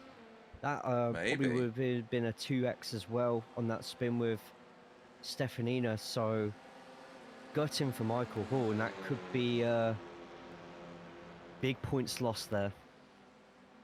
Let's have a look at that again. So Michael was still serving his slowdown at this point. It was still on the board there as well. Yeah, went in together and then just came together. I mean, there's not much in that. Yeah, That's just an unfortunate iRacing incident, really, isn't it? I agree. In the real world, that wouldn't be an issue, but iRacing just catch the rear quarter in the wrong place. Yeah, They've both given each other room. Yes, they have, yeah. And you're right, iRacing, it over-exaggerates the car dynamic on certain, you know, car contacts. It'd be nice to be able to emulate real life, absolutely, but you're trying to program a machine into doing so, and it's going to have it's only as good as the logic that's built into it, isn't it? Yeah, exactly. I mean, I'm one. I don't really mind about it not being super realistic. I know it is probably the most realistic simulator out there, but I don't really mind that it's not super duper realistic, because it gives its own challenges, and Yeah. it's its own thing in a way, you know. I mean, the only thing that I really still have beef with is when you get solid air moments and you could get 3 people skipping hand in hand between the cars, and it just feels like we're at a technologically advanced state now that we should be able to get beyond that. But here is Jaden Scotton in the pits. You say that, but I still get amazed that we can be sat in a race, you know, with loads of people from the UK, obviously, but we've got Italians, Finnish, Dutch, German, Belgium, and I mean, obviously, massive European representation, but we've also had, you know, and you also see it throughout just the iRacing services. You're racing against other people all the way around the world. I mean, you know, there is going to be these slight issues with what one computer's saying to the other computer, and it would be nice to get rid of it, but again, by the same token, for me, it's just it's like real life motorsport. You have unfortunate moments, like your car might blow up or something like that doesn't happen in iRacing, but we have netcode moments instead. Yeah, very, very pragmatic way to look at it, I have to say, and sensible too. I mean, Well, otherwise you just end up getting too frustrated about it and not enjoy it. So yeah, you've got to laugh at these things. Or you end up going back to the days of playing on a game on a console where you can only play against yourself because there's no ability to play against other people or race against other people in the way that we're seeing right now. So you are absolutely right. Grand Prix 2. Grand Prix. What a Oh, game. right. I remember game. the original IndyCar. IndyCar. Oh Yeah. my god. That was really good. That, you know. Funny, Grand Prix 2 and Microsoft Flight Sim, Flight Sim, whatever yeah. that was, is the reason I sort of took the path of career I did, because I mean, ended up doing like graphic design and design work for like games and stuff, and it all came about from just Grand Prix 2 figuring out that you could change the paint on your car. So I'd open up Microsoft Paint. I remember you'd download like some sponsor package image that you could cut and paste and put on your cars, and thought I was the coolest kid ever because I was able to put my my own paint on my car in Grand Prix 2. Right, what's going to happen here, guys, whilst we reminisce about the emergence of being able to do independent things? Right, so Jaden Scotton launches himself back into the lead with 3.5 seconds, I'm going to guess at. Lead over Stephen Walker. Isaac Price in close company. Chesney Vandenbroek needs a pit stop, obviously. And so, oh no, Thomas Dandridge does not. So, good things going on. Chesney managed to... Oh my god, that group of cars. Yeah, no, it's One pit crackers stop back later, here. and everyone is still, like, clumped together, like... I don't know, I'm trying to think of something really clever and funny to say, but it's not... they're close together, so we'll keep that. How has Chesney done that? Not really sure. Insane. He's the only car that's not had to pit yet.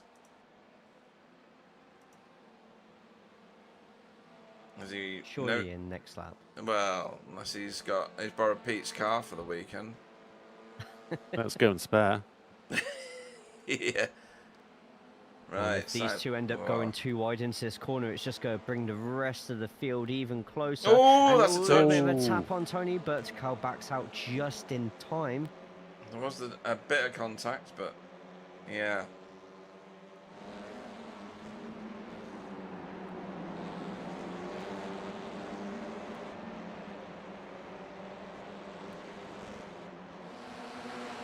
It's a bit of a verbal exchange that the broadcast doesn't hear there. That was Oh, really good. interesting set of words there, but. Right, so Jamie Wilson getting very, very racy with Euro Larkinen now. He's benefited from being in early. I don't know whether the other cars have got less fuel on board. I don't know. They'll end up with the same fuel on board now, as long as everybody's calculations are exactly the same. He's going to do this as well, maybe.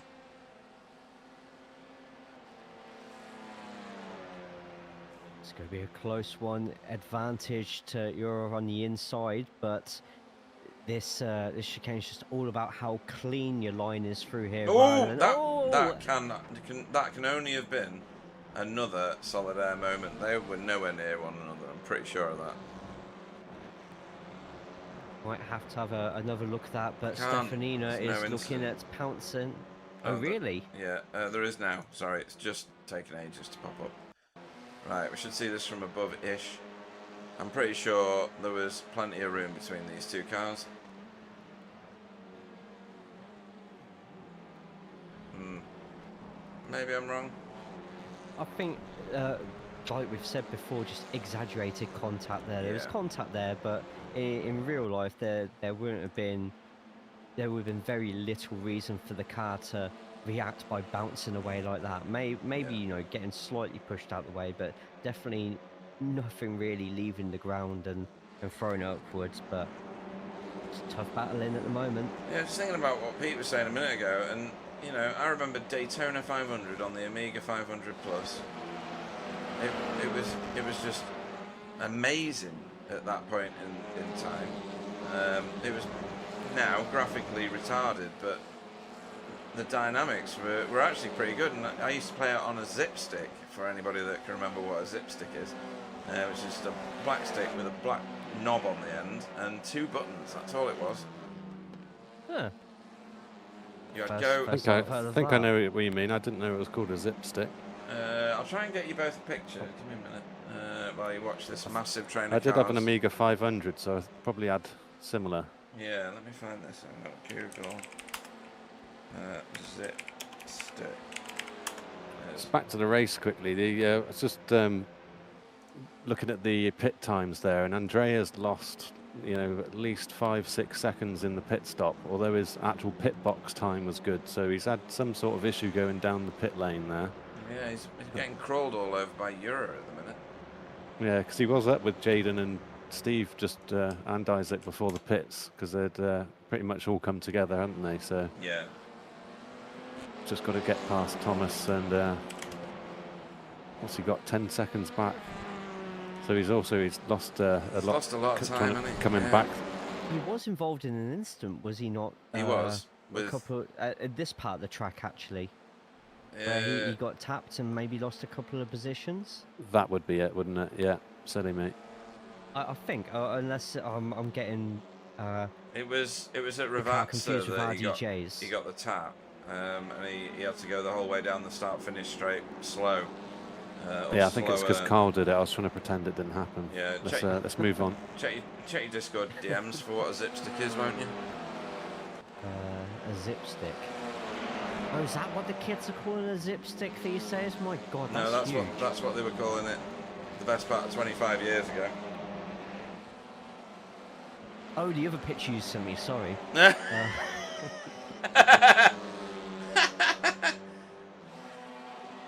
Yeah, that's slightly different to what I was thinking. Oh. I had one. It had a really weird texture to it, and it didn't have the knob on top, Oh, okay. and it had two little red buttons. Ah.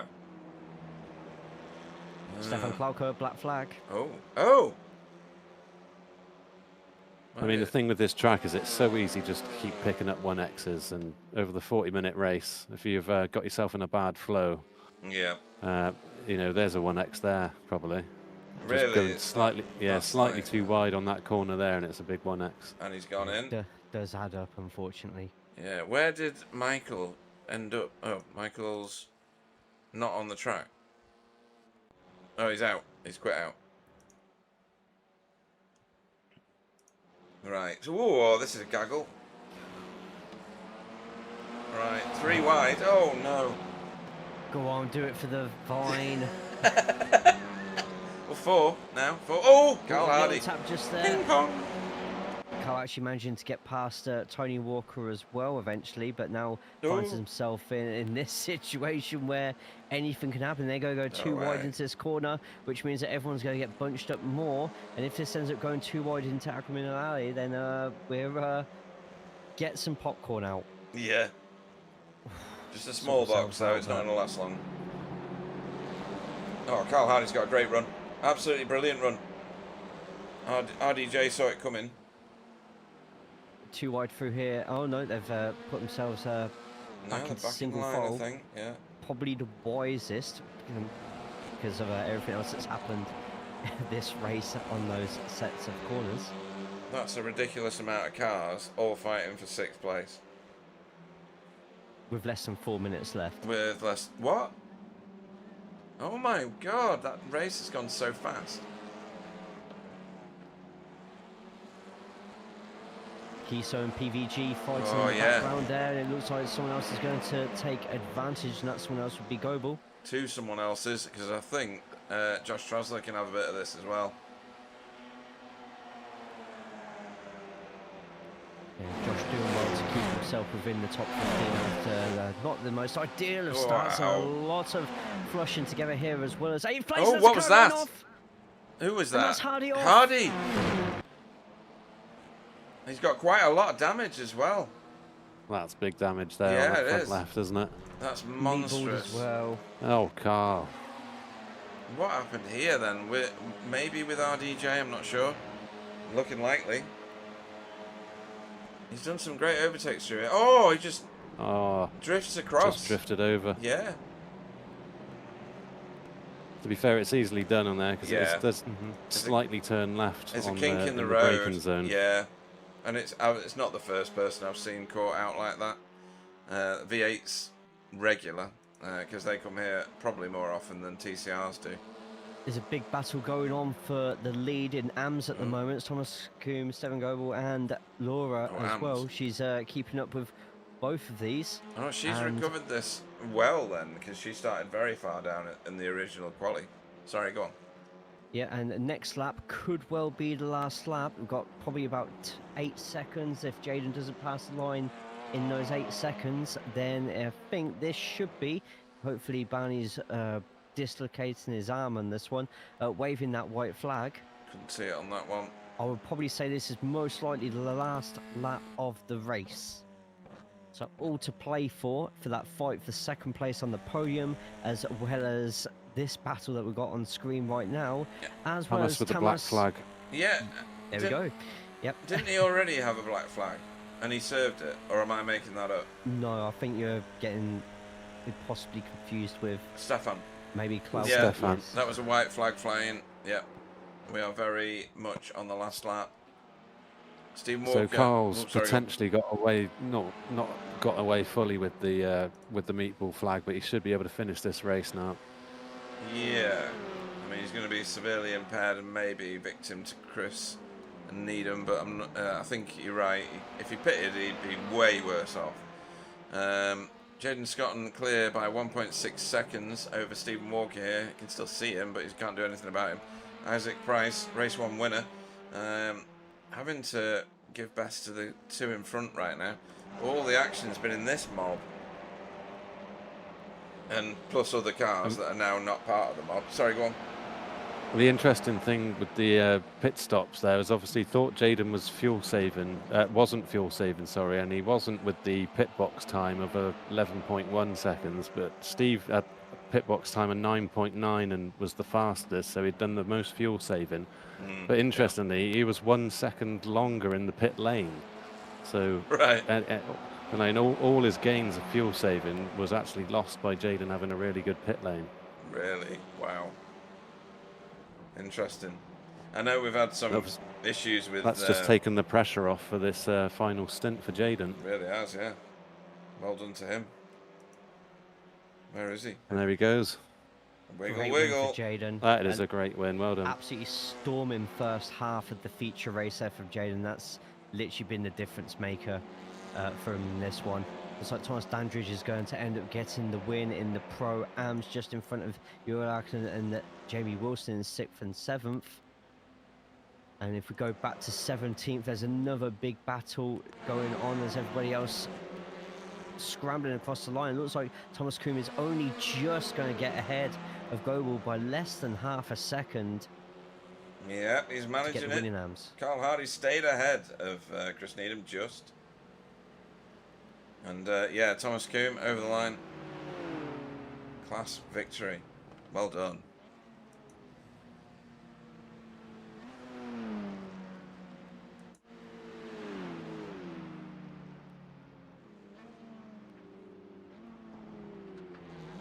And we're just waiting now for Stefan.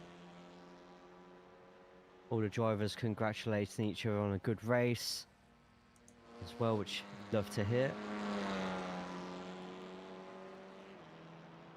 And to be fair, it looked it, didn't it? There was hardly any incidents there. Yeah, really good. As we know with BSTV, it's just super clean, respectful racing with everybody, and that's definitely what we saw tonight there. Absolutely. Couldn't agree more. Chris Dixon bringing it home, getting some decent points. don't know what his incident score is, but he's usually very, very good. Where usually in races where other people pick up loads, he picks up none. So we'll have to see if he's managed to carry that forward. Well done to him, flashing his lights over the line. The only appropriate time to flash your lights, folks.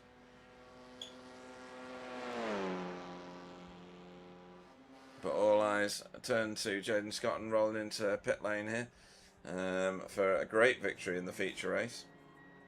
Obviously Isaac for his victory in the very first race. Okay, let's have a look at the finishing order for our feature race. Jaden Scotton brings home the maximum amount of points for JC Academy Emerald. Stephen Walker finished in second place there for BSTV. Isaac Price in third for Yes Motorsport. Andrea Stefanina outside the podium positions there for Dynamic E Motorsport, with Thomas Dandridge being first in class for Pro-Am, fifth on track for Verve Racing Team. Jamie Wilson finished sixth for Team Chimera. Yura Larkin seventh for Hydro Race Racing Forces Gold.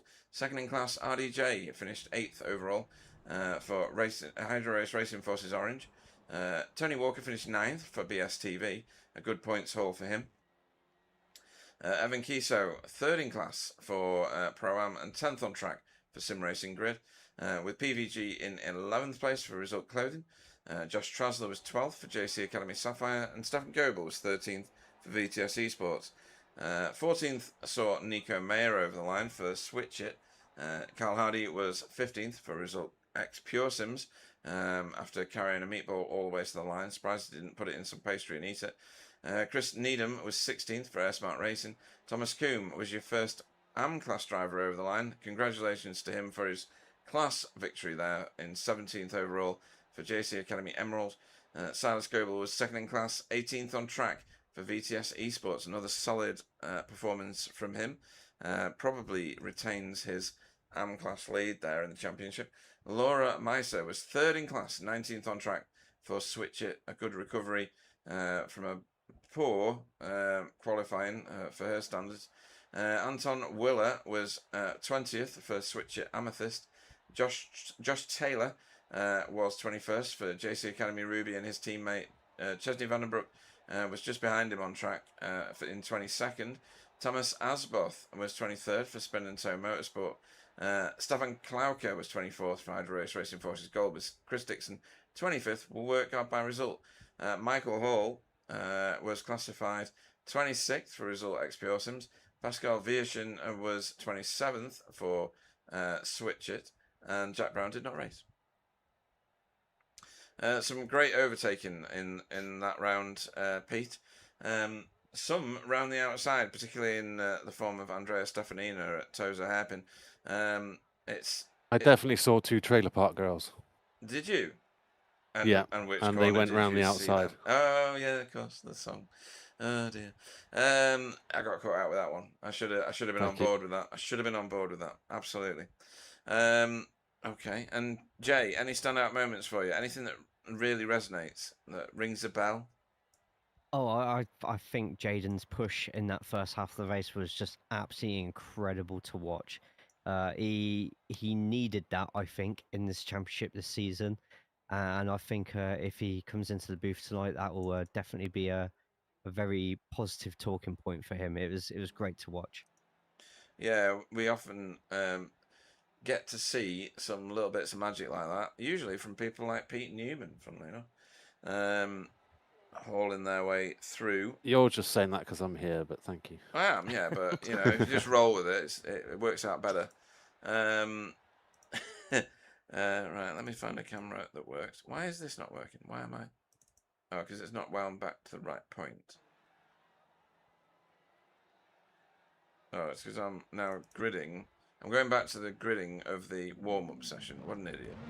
Right, okay. Let's pick a car. Any car? No, let's pick Jaden. And let's see who's waiting for an interview. We're going to have to bring in chip in if you want to take over any of these interviews, by the way, because I feel like I'm losing my voice. I'm going to bring in Isaac Price for the first one. And good evening to Isaac. Hello. Hello. Well, I was saying to you last week, you really do deserve to get a win under your belt in that Veloster, being the only driver of the Veloster. And here you are, Victory Road, race 1, took all the celebrations away from everybody else and kept it all for yourself. Congratulations. Does the Veloster just work better on this track, or did you have a plan moving into the race? Yeah, I mean, I think it's a track that suits the Veloster. I mean, it's still not, it's not one of the stronger cars here, but it's, it's good on curbs, and you don't have too many kind of long corners, so it isn't too bad here. Yeah.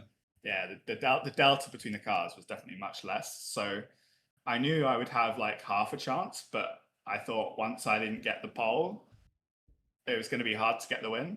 But yeah, the race pace was actually a bit better than I expected, and I was able to keep the pressure on and capitalize that. Yeah, I don't think that Stephen really wanted to take any crazy risks fighting. Like, he could have fought that a lot harder, but yeah, I mean, I was in the position to be able to take advantage of that, which is the most important thing. So yeah, very happy. Yeah, and you're right, because Stephen, he's out there for the points now, isn't he? He's got some work to do to protect his current point standing and eat into Andrea's lead in the overall standings.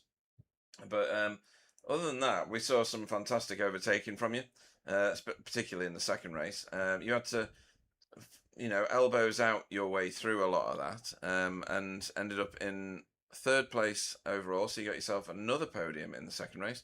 12 positions gained throughout the race. It looked good fun from where we were looking at. Talk us through your second race. Yeah, it's always race 2 is always a lot of fun with the reverse grid. It's much more interesting. It's not kind of just hot lapping, putting your hot laps together lap after lap. It's you're always reacting to the cars ahead, which makes it a lot more fun. But yeah, I didn't get the best first lap, to be honest. I think that's one of the things I've done really well in the reverse grid races all season. But today, I don't think I got it quite right. I went for a move that I probably shouldn't have done. Okay. Yeah, I got myself kind of half spun round, and I lost a few places. So that put me behind basically everyone that was coming through the field who was at the front in race 1. So I was kind of chipping away at it and making kind of clever moves where I wasn't having to fight too hard, so I wasn't losing too much time, and I was just saving the field, waiting for the stops. But yeah, I was just a bit too far behind, really. I managed to catch up to Stephen, but yeah, just a couple of seconds I lost in the first lap pretty much made the difference, really. So okay. Yeah, and Jaden had a really good first lap as well. Like, he was already up in like 4th or 5th or something by lap 2 or something. So yeah, like, I thought he was going to run away with it. So yeah, it was good fun anyway. Oh, I'm glad you enjoyed it. I was having a good battle with Stefanino the whole way through the race until he had a little moment. So yeah. Yes, yeah, he ended up in a bit of a situation at Ravazza and lost a few positions. We will go to Donington Park for a Grand Prix race, or 3 Grand Prix races. It's a super sprint next week. That's been inflicted upon you by Pete Newman, actually, funnily enough. He's in the booth, by the way, if you want to throw any insults his way. I didn't. Oh, did you not? Was this Andreas? No, this is Andreas' choice. Oh, it's Andreas, of course it is. He's the current reigning champion. Oh, you can throw some insults his way in Discord then. Don't. I'll take it all back. Sorry, Pete. So yeah. I choose great tracks. You choose great. No, really? Do you really want to go there? Do you really want to St. go? Pete and Adelaide. Yeah. Two absolute bangers. Wasn't Adelaide the place where we had the? And at the time, you wouldn't have had that if I hadn't have chosen it. Well, this is true, yeah, broadcasting wise, but we did have the biggest crash we've ever had in any of our series at that track. But never mind. And I wasn't involved, so no, you weren't. Yeah. We do digress though. But Donington Park, very very famous UK circuit. It's the full circuit. It's the Grand Prix circuit. How'd you go there? Yeah, I mean, I always have good fun races there. For me, it'll more depend on how the Veloster is there. So rest I can't really remember, but yeah, I just have to hope for a bit of rain maybe, and that might give me a half a chance. Okay, yeah. Well, it is the UK after all. Although you wouldn't believe it this year, would you? Good grief. It's No. been more like Spain. Um, but anybody you want to have a shout out to, or talk us through what's going on with Apex at the minute, and Yeah. all the setups that you create, generously for all these league races and way beyond this And let's league. just say, what an advert for those setups. You've just taken Oh, Max Veloster to absolutely. P1 in the first race. Yeah, absolutely. Very, very well said. So, any shout outs or shameless plugs for Apex? Yeah, shameless plug for Apex Racing Academy. We've got the sets done now up until week 11. So, yeah, if you want to have good TCR setups, then definitely good value for money. So, No, very good. Any others you want to shout out to, or are you just gonna bow out absolutely resplendent with your victory in third place? well, I'll give you guys your props as well. You make it a good show, and yeah, thanks especially to you. Didn't you commentate last week all by yourself? So Yeah, not all heroes wear capes. That's all I'm going to say. So we will very much look forward to seeing what you can do around Donington Park Circuit on the GP layout this time next week. For the right amount of cash, folks, I can make it rain. But usually I just do what I'm supposed to. Click the button 3 times, and whatever weather they get, they get. So yes, Isaac Price, we will look forward to seeing you on track next week. Probably doing very similar to today, winning races. Thank you very much. thank you. Well done, buddy. Cool. Right. The whole field is in the interview room. Just thought I'd point that out. Jay, who would you like to speak to? Would you like to speak to Jaden?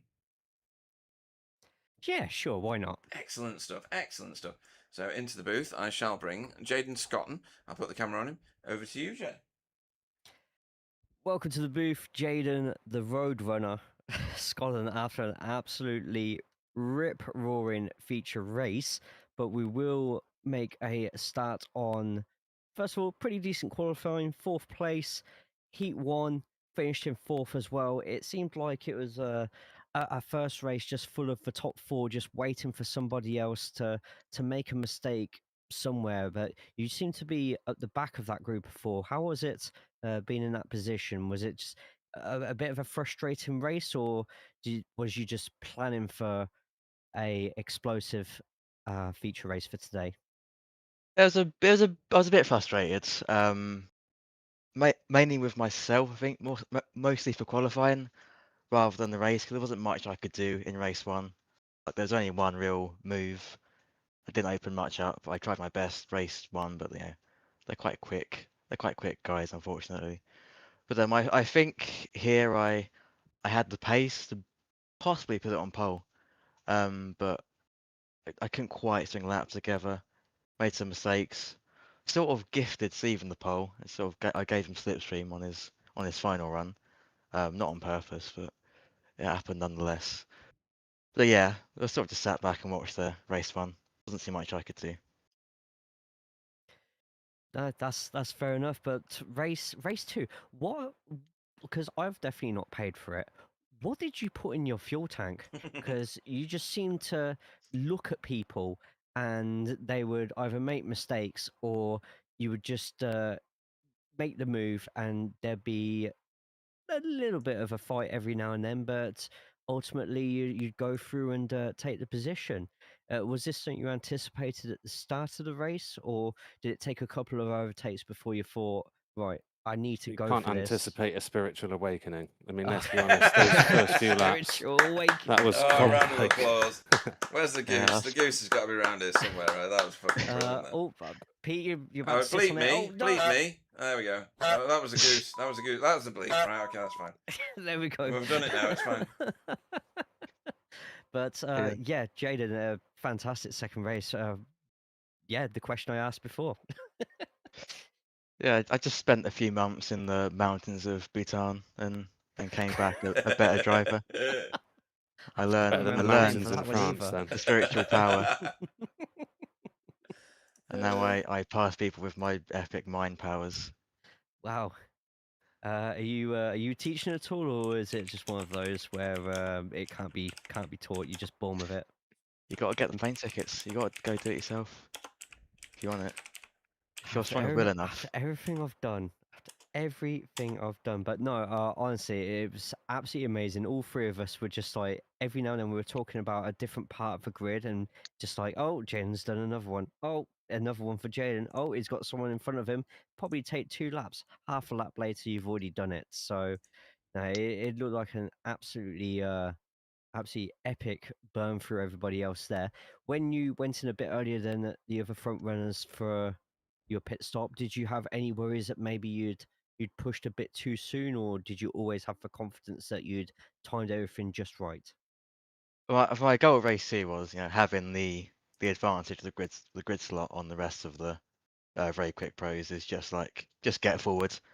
Don't worry. Again, I tried to sort of save fuel in the tires where I could, so like where you can't really pass. But other than that, my goal was push, get a track position, and then just try and hold on to it. So I went as far as I could for that with that first stint. I didn't fuel save as much as Stephen, and I was a bit worried. That he would pass me in the pits because I know he was fuel saving, and obviously I had about a 5 second gap. But then the battle with Michael, probably I lost about 3 seconds with that, and then obviously when Stephen got behind him, he went off track and got a slowdown. And I won't repeat what I said when I saw that, but yeah, it was, it was a frustrating moment to see that. It's like for God's sakes. But thankfully I did just enough in the end. You said, did As you as just the say for quality's sake? Is that what you said? no, Okay. it's not a cult. Yes, finally, someone else agrees. Oh, I knew you were my third favourite driver in the bloody team. Right, so Okay, who's second? Who's first? Go on, name names. so next week is Name a names. triple header, a super sprint, 3 lots of 20 minutes around Donington Park Grand Prix, which is actually probably the best track the academy could have at the moment because of other leagues running a very similar track as well. How do you run at Donington Park, especially the Grand Prix layout? I came to a realization about that earlier. Because obviously Andrea is in this league. What other league is he in? ARL. So it's his Yes. choice to race here. Same layout, same week. I'm thinking it's 4D chess by Andrea, to be honest with you. He's giving himself extra practice for Thursday. Yeah, That's what I think. potentially. But I mean, it Genius. will help us as well. Yes, that's what I'm saying. So Thank you, Andrea. yep, there we Thank you. go. So But that should hopefully answer that one. But carry on. I was saying, yeah, but I like Donny. Obviously, I'll be going there, hopefully, on the weekend, so that'll be nice. But it's a good Me too, track. I think hopefully. possibly the best track in Britain for touring cars. I like Brands. I like Brands a lot, but I don't know. I like Donington. I think it just flows very nicely in a touring car. Yeah, it's nice I that it's on the BTCC calendar. Not this weekend coming, but it's the weekend afterwards, isn't it? Yeah. So yeah, we're all well, quite a few people are going down there. Unfortunately, with my injuries, I'm not going to be able to make it, which is making me quite sad. Oh, that's made me sad now. Where do you live? I'll pick you up. Well, if anyone's coming from Gloucester, Strap you to the roof. Gloucester. I'll What? roll myself down the hill. Yeah. again. Again. You can't break what's already broken. Oh, dear. That's rough. Jaden, anyone that you want to give a shout out to for tonight? Yeah, everyone at JC, as per usual. It was tell you what, Josh Trasler had a great night. I think was he 12th and 12th, right? Yes, did with a bit Very, of very a solid. starting issue, I think, for the feature race, but outside of that, he still stuck at it and ended up with, yeah, exactly where he finished the first race as well, which is And, fantastic for Josh. I'm happy for him.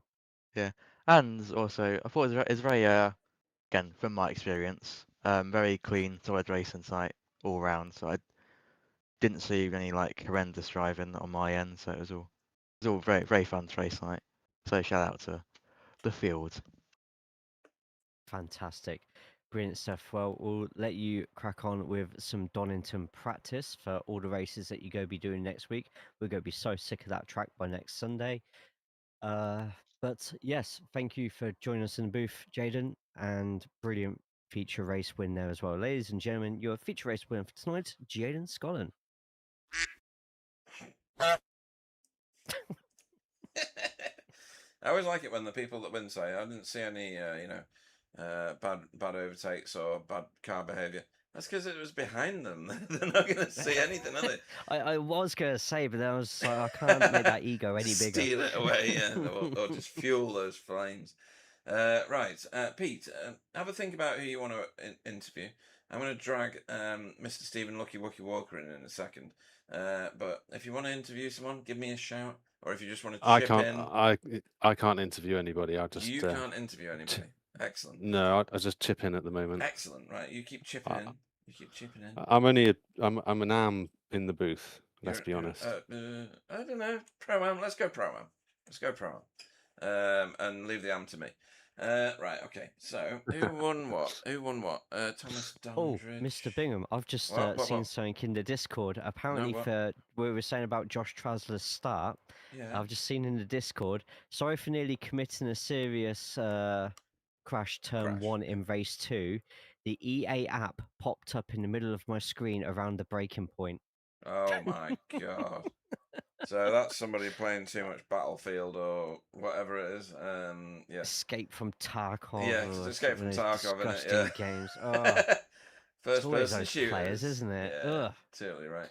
Right, let's. I'll grab Mr. Lucky Wookie Walker and drag him into the booth because he's had a very successful evening. Arguably the highest point scoring driver of the night. Good evening, Stephen Walker. Hello there. Hello. Hola. Hola. Are you? Hola. Are you as Betty Swallocks as I am right now? A little bit. Yeah. I once again thankful that there was a breeze coming through, so the hot air of my PC that's next to me kept getting blown away. So excellent. Yeah. I mean, I'm still sweaty. Yeah. That's what happens. Are you also naked like I am? No, I couldn't sit on the leather or the pleather of the racing seat. Pleather, love it. I don't know I don't think it's real leather, is it? I don't know. It's only GTO Maker. It's about 10 years old, I think. I don't know. Okay. No, I'm closed. Leather might last that long. So 2 second places. Yeah. The first one was not a procession because it seesawed. The gaps seesawed. There was a lot of pressure involved in all of that, wasn't there, to keep clean lines and not make any mistakes because they'd have leapt all over you like a rampant tiger. It was very well controlled from all 4 of you, to be fair. Yeah, I'm annoyed because I feel like I probably should have won. Particularly because Isaac was in the Veloster, and obviously we know how that car is, but obviously he's just stupid quick in whatever he drives. So I think maybe I went a bit too quick out the blocks and maybe heated up the tires over the first 2 laps too much. But I wanted to try and capitalize on my start, but I'm frustrated because I think it was like you say, it was high pressure, and there was I think I just took the curbs ever so slightly wrong, tried to push the braking zone even in the stupidly high heat, and I think obviously once Isaac got a run 0.2 of a tenth as we entered the braking zone, and I didn't defend it because I didn't think he would go for it because he hadn't the lap or 2 laps before. But then I realised the next lap I think was either the last lap or there was only 2 laps left, so I probably should have defended it. But my main priority was to keep Andrea behind me. Whether it was finishing first would have been good, but I was trying to stay out of trouble, and it worked all right. I'm annoyed because I like this track, but I'm not necessarily very good at it, particularly in these high temps. The higher the temp, I think the worse I drive. So yeah, I'm annoyed, but I'm okay with how that went. I didn't finish behind Andrea, and that's the main thing for the last 2 or 3 rounds. 4 rounds. I mean, that's Andrea is your target, right? Because there wasn't that much between you when you went in to this race week. How much is there now? Because I believe after the points drop, because I wasn't here last week, that puts my minimum score to 0, which should do it anyway. does. Yeah, you're absolutely right. He was 81 or 80 points ahead of me after the thing, and now I think it's 49. So I've gained some points back. And we'll just have to see if we can keep doing it. I've been driving well this season. Apart from the final race and every sprint round we've had, I think I've had an issue which has cost me. Otherwise, I think I would be ahead, Yeah. or at least much closer. But he stays out of trouble, and that's good. That's what you want to consistency is winning the championship, isn't it? So, yeah, I can just like with the second race. Obviously, again, I just wanted to stay out of trouble, and I didn't think we'd be able to overtake, to be honest. So I was like, right, just copy Pete as much as can, add in the extra fuel tank and see what happens. Right, okay. And in the end, I just had to take the opportunities when they came to me because Andrea was doing the same. I got a really good start, the best start I think I've had for this season, and managed to make some overtakes. And Jaden kindly created some holes for a bit, and yeah, just tried my best to again stay out of trouble, minimize the off tracks, which I didn't do very well. Yeah, it was good race, good race. I wasn't expecting to finish second. I missed my pit box, but it wouldn't have changed. I would have been a bit further away from Isaac and a bit closer to Jaden, but I still wouldn't have been able to catch him. The pace difference was only a couple of tenths at the end there. Okay.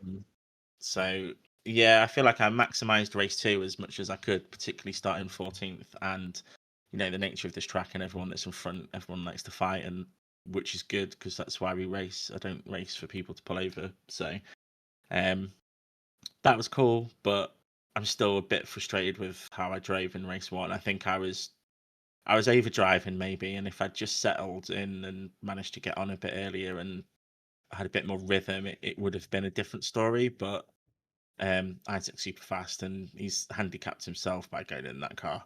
Yeah, yeah. Every time I'm racing in anything else, I can't touch him. I think the best race in an official this season where we've been in the same car, I think the closest I've been is just short of 2 seconds, maybe 1.7 seconds behind him at the end of the race.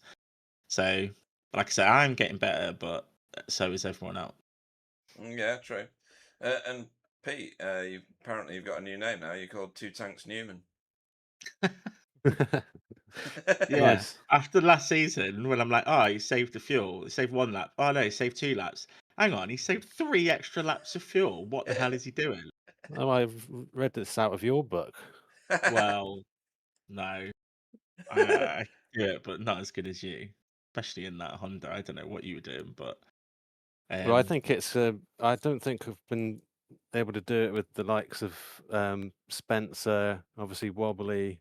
You were up there. Like that's the reason why I've had to learn how to do the fuel savings. When I started in the league, I was definitely more. I just want to drive flat out, and like that's how I like to go racing. But with you guys doing the fuel saving and making it work, you've got to work around it and yeah, embrace it. yeah. Oh I my mean, goodness. Joe, have you got for a me, sermon to break up this bromance? well, I had to do the same thing when I was quick, and then Sam and Spencer joined, and I could just about match them on some tracks. They were Oh quicker. yeah, sorry, Sam.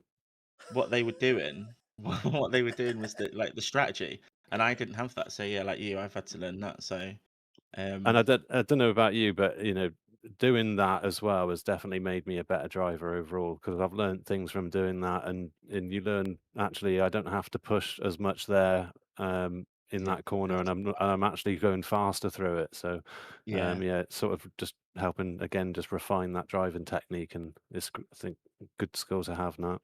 yeah, I agree. It helped me at Oschersleben, because I had much better pace at the end of the race because of the way I'd been driving. I'd looked after my tires loads and saving loads of fuel. So yeah, it's definitely a good skill to have. I'm trying to emphasize that to my brother, but it's difficult.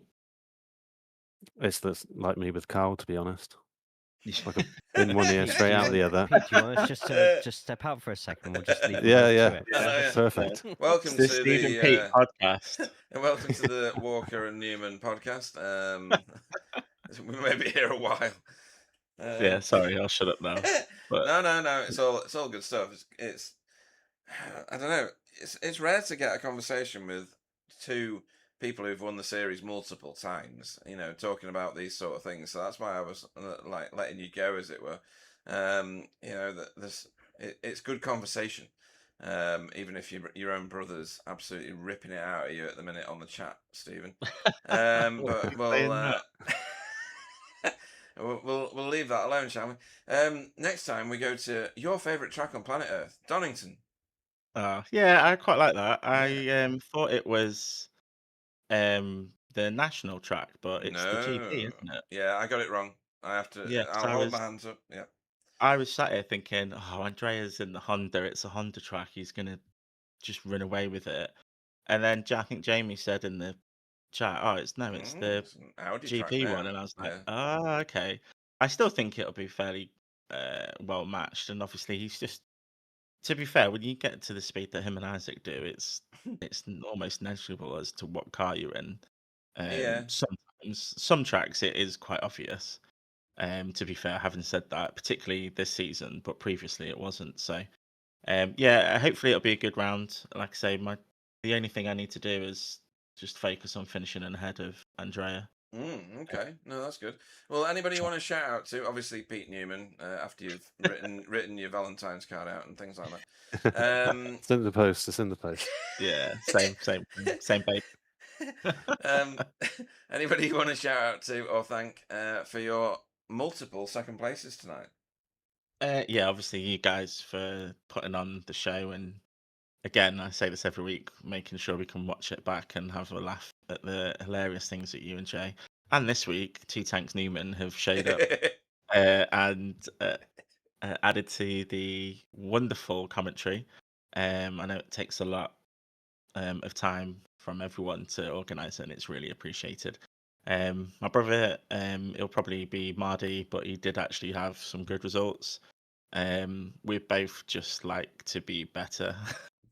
So we both get miserable, but yeah, he still had good results, and I think we've got a 700-point lead in the team's championship. I think at this point, it's monstrous. Yeah. Yeah, I don't know. Is that with the points deductions on or not? I can't figure it out. It is. Yeah. Okay, cool. Yeah. Okay, then 700 points. So hopefully we can wrap up a team's championship again this season. That'd be nice. Yeah. I mean, you are carrying some dead weight in there, though, right? Yeah, never turn up wobbly. Yeah. He'll take the trophy though. He will. Yeah. He will. Yeah. Yeah. And yeah, just everyone. I didn't really see too much like full on incidents tonight. It was like what 28, 29 people in this massive heat wave. So that's a good sign on a track that people might not have or might not enjoy racing. So just shout out to everyone involved with the whole evening. Thank you very much. And yeah, again, that was fun. No, really good. And don't forget the eclipse that I completely didn't notice because it didn't really get very dark. No, I think that happened at like what 6:30, did it? Something I don't know. that. I don't know. I was staring at it for ages, going. I was It hoping looks it would just exactly the hang same. about. Yeah. Yeah, I was hoping it would just hang about for about 2 days. So have a cooler couple of days, but Thunderstorms and rain as well. Yeah. Famine, locusts. Well, we've got Wow. half of that already, just without the Biblical. rain. Well, true. Yeah. Oh dear. But No. yeah, thank you Good guys. I stuff. really appreciate the work that you do. Right. We'll look forward to seeing you thrashing it out with probably the same guys as this week. This time next week at Donington. Stephen, Lucky, Wookie, multiple previous champion, Walker, everybody. Cheers, guys. Thank you. Good night, buddy. Cool. Right. Who are we gonna drag in next? And Pete, you didn't want to interview anybody, but What? Oh yeah, Pete Newman. No, I wanted the podcast. Okay. He's elected for the podcast. BSTV After Dark. Absolutely. Episode 1. Who should I want bring to in go that? wow. That's class. Welcome to the booth, Thomas Dandridge. Oh, Yeah, it's been a Has it been a long time or never that we've spoken to you? I can't remember. I think it was last season I probably spoke to you. Ah, right, okay.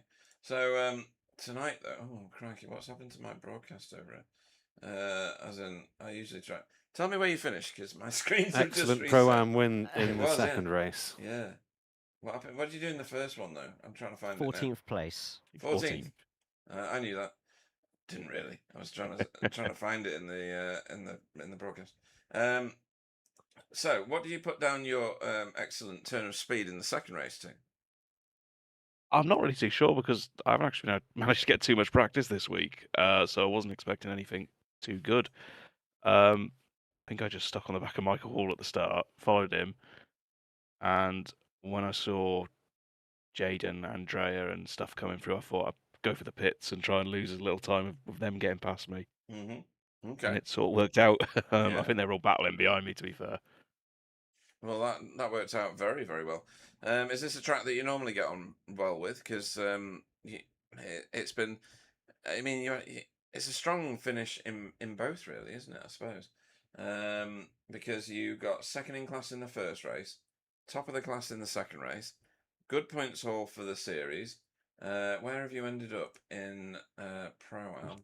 I think I'm third in Pro-Am at the moment. You are third in Pro-Am, 369 points off the lead, and I'd call that about 140 points off Carl Hardy. Carl's a tough challenge, but he didn't have it all his own way tonight, did he? No. It was a bit of a rough ride for him in certain regards. Yes, yeah. I think Evan might be a bit too far ahead, but I think if I could try and hold on to third and try and chase Carl, we'll sort of see what happens in the last few races. Okay, very good. And how'd you go at Donington? Last time I raced there, I think I went quite well, so I'm looking forward to it. It's a proper TCR track, so hopefully should have some good racing. And being an Elantra driver, is Donington going to play to any of the Elantra's strengths?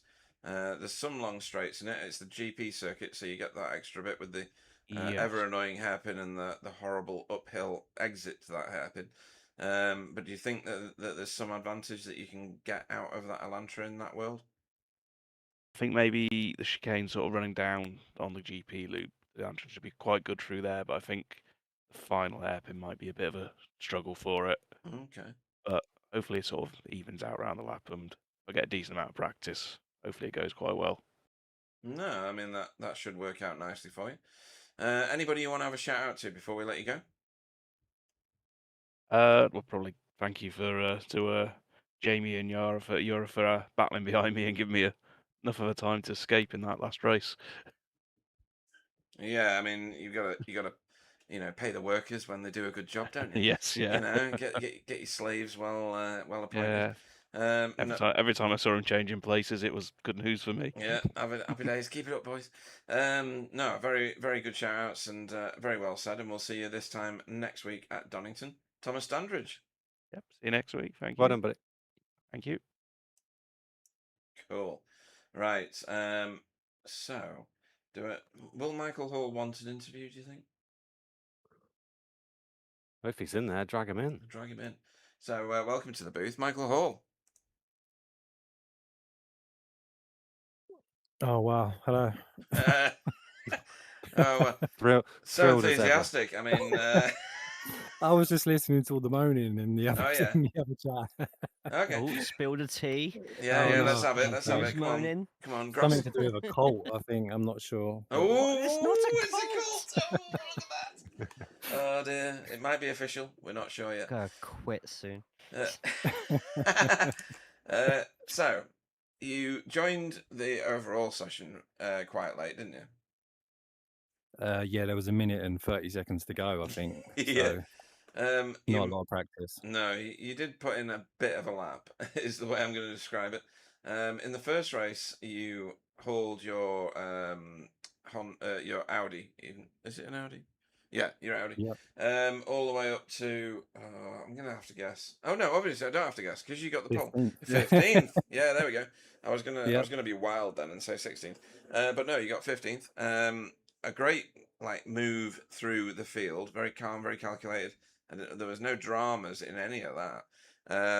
And then the second race started. Talk us through your first one first, because there's got to be a level of satisfaction with being able to like scythe your way through a field. I think you've done 6 positions in lap 1. Yeah, I love starting from the back, to be honest, but it's not something I'm choosing to do. I've had a few issues recently, so not being able to get any practice at all. Mm-hmm. Few health issues, but yeah, it's always great fun. I'll be honest, a few people fell out of my way, and when I did get to 15th, I can't remember who was in front of me. Was it Dandridge? 14th?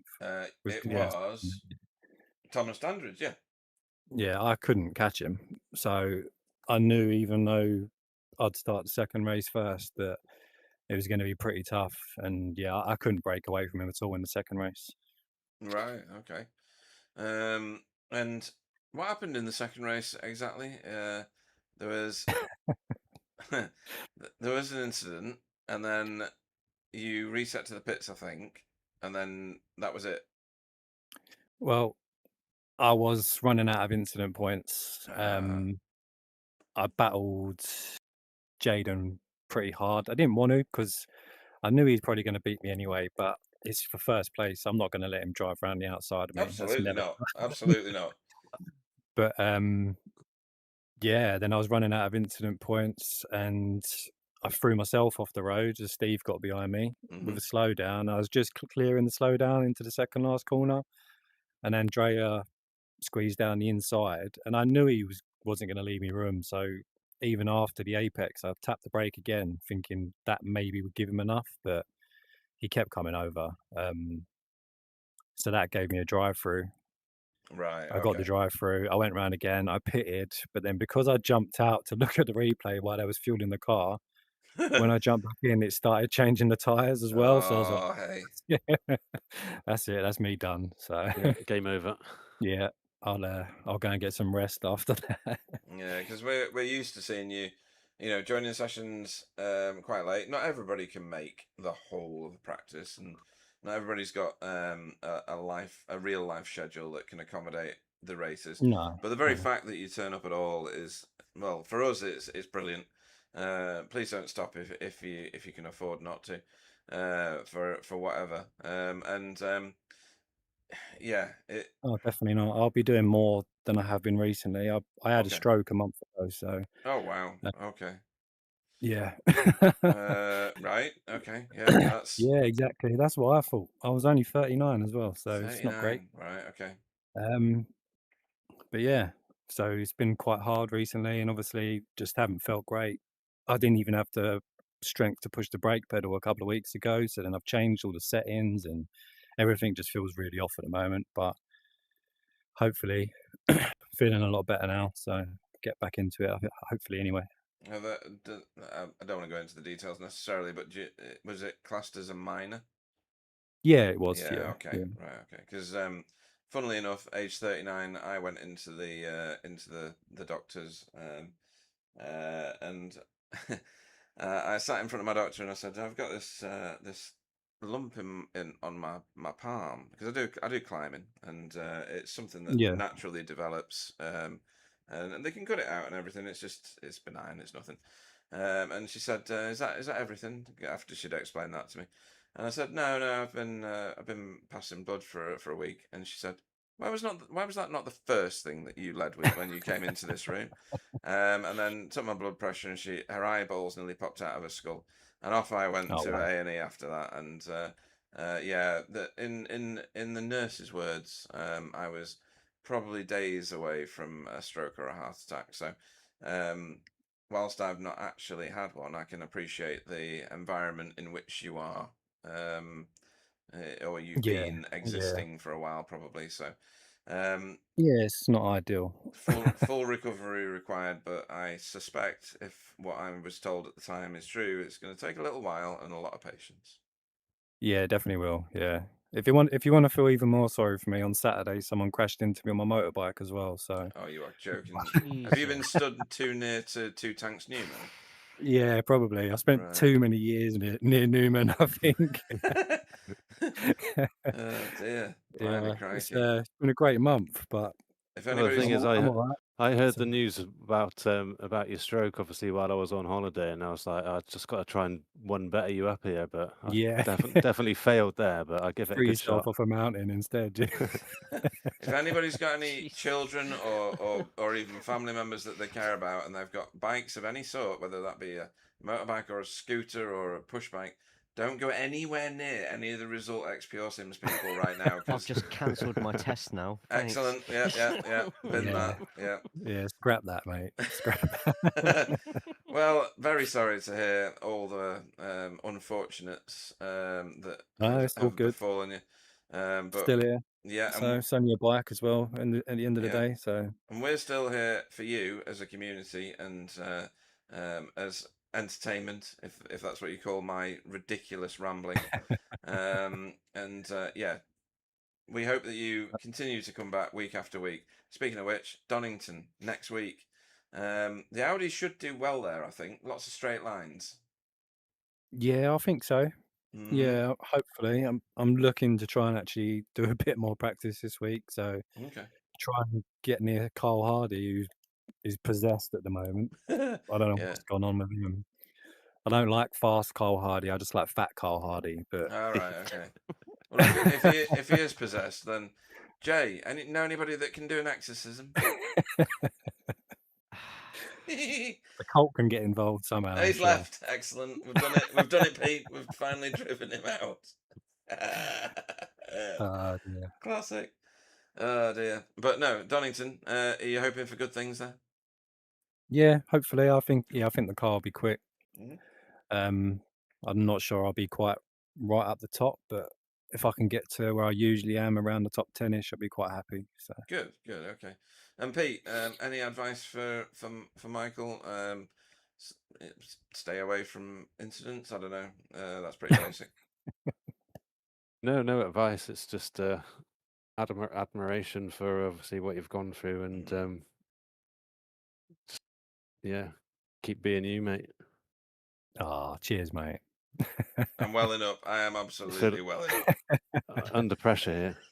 Got to be kind. You should hear what he says to me out of here. Yeah, totally. Brilliant. Okay, in that case, we will look forward to seeing you at this time next week at Donington. Yeah. Michael Hall, Thank everybody. you. Thanks for everything you do. Catch you soon. Cool. Right, Jay, do you want to interrogate who should we have next? There's no Silas. He was the winner for both Academy members in, I suppose, as one of them won the won AMS tonight. Yeah, Thomas. Yeah.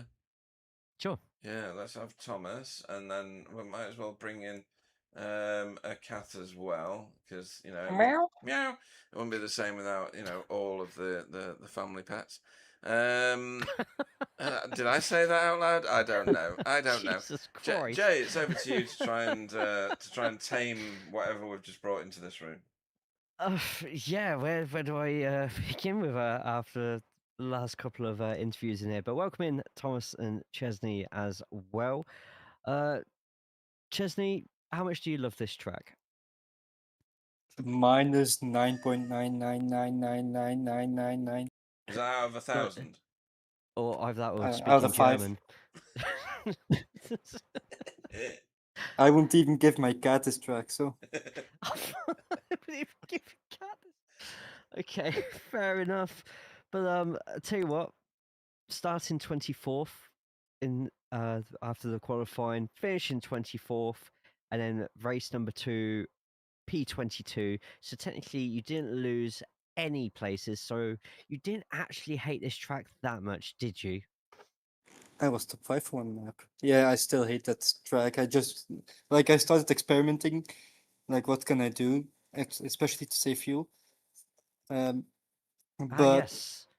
I knew instantly I didn't have the pace, so I was just having some Sunday stroll. Fair enough. I mean, I suppose with the stroll, it gives you an opportunity to look forward to next week's track. We'll jump back to that in a second. We'll go over to you, Thomas. A very successful feature race there, 19th in the first. How do you find Imola compared to Chesney. It's probably plus 9999999, right? I mean, I don't particularly like this track, but for some reason I'm quite quick at it. It's a weird one. Yeah, I'm not the biggest fan here, but I've ran quite well here in the past, so yeah, I was pretty happy to get second in class in race 1, and then obviously race 2, Silas. I don't know what happened to him in the pits, but he dropped back to right in front of me, and me and Laura were sort of following him for most of the race, and then he just made a slight mistake through the first chicane on the second to last lap, and I just got the run on him where I was able to get past. So yeah, it was good to take a class win, and I've kept up my season of finishing first, second, fourth, or in the garage. So so nice combo there, to be honest. Yeah, Silas has. It seems throughout the season he's on top of the championship now, but it seemed like for the first couple of races it was just going to be bad luck after bad luck after bad luck, and although there's still patches of that luck coming into play, Silas has started to get some consistent finishes together. In terms of the championship, with a couple more races left, do you think yourself or anybody else in that AM can get back to Silas now and potentially rip that championship from his hands? I definitely can. I think I'm much too far back, but I think if anyone can, it might be Laura. She seems to be picking up consistently good results, so I don't know how the following tracks are for either of them, but I think it's probably between those two. But yeah, I mean, I've had sort of the season from hell, so I can't really see myself even being close. I might get third if I'm lucky, but yeah, I've had far too many DNFs or DNSs to unfortunately challenge this season. Well, next on the calendar is Donington Park. It's the championship, champion's choice, and it's at the Grand Prix, which we've already spoken with Jaden about how lucky it is that we've managed to get that track for next week. With you first, Chesney, how are you fancying your chances at Donington next week? Well, I almost watched Donny GP for 6 hours, so it's a cool track. Like the national, is it the national, the international? National. The national circuit is really fun to do, so I'm going to be happy to do this. How are you going to be Brilliant. happy at And Grand Prix? Because that's where we're going. Yeah. Well, we'll see next week, I guess. And yourself, Thomas? Yeah, I like Donington as a track. Not sure if the Elantra likes it, but based off of the past races there in that car. But yeah, I'm looking forward to driving Donny at least. Although watching the other cars pull away might not be as fun. Well, it's 3 lots of 20-minute races, so it's going to be fast, furious, a lot of sends going on into certain parts, especially those final 2 hairpins, I feel. But before we let you both jump onto the track and get practicing for the huge amounts of races you're probably going to end up having there next week. What's that? Anyone? Practice? Sorry? What's practice? Oh, yeah. Well, instead of practicing then, who do you want to give a shout out to, Chesney? Like usual, the Colts. It's not a Colt. Sorry, Yes. carry on. You guys in the boots. GG to Thomas. GG for Jaden. Really great runs. All the drivers, like usual, actually. Brilliant. And for yourself, Thomas, any shout outs for you? Yeah, just the JC Academy guys, you guys as well. Yeah, It's not a Colt, Jaden, Chesney. Jaden for winning race 2, and also shout out to Josh Trousler as well because he had a really good night, I think, as well. So yeah, shout out to those guys. Fantastic. Brilliant stuff. I'll let you crack on with the rest of your night. Thank you so much for both joining us in the booth, ladies and gentlemen, Chesney and Thomas. Thank you. Meow. Good night, chaps. Meow. Meow. It's good when the goose turns up. Right, I'm going to do another double up now. So I'm going to welcome to the booth, Laura Meiser. Hello. Good evening. Good evening. Nice, successful evening for you. Just bear with me a second, though, while I drag Pascal in as well. We're going to... Oh, where did I just put Pascal? Oh, I don't know. Who have I brought in? There we go. Oh, have you done it?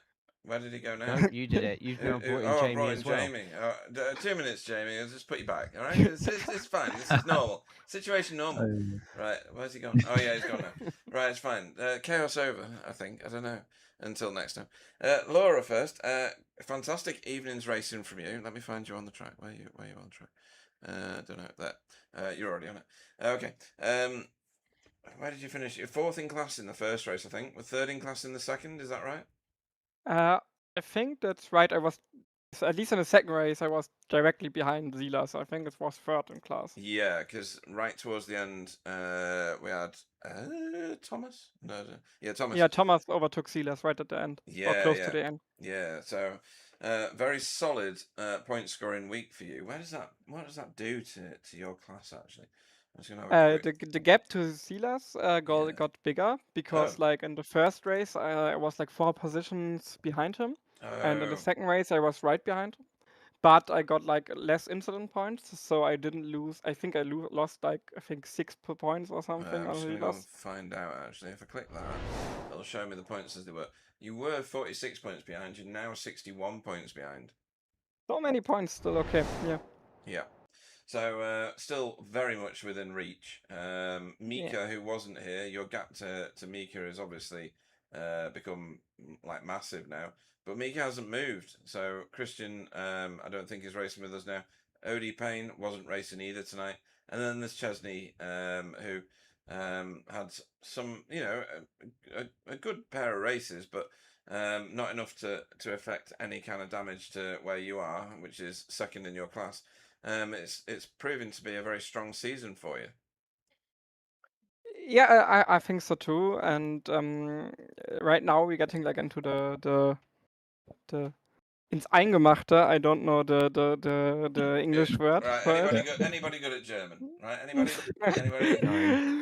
It goes into the final stretch of the season where it's like we are sweating now for it.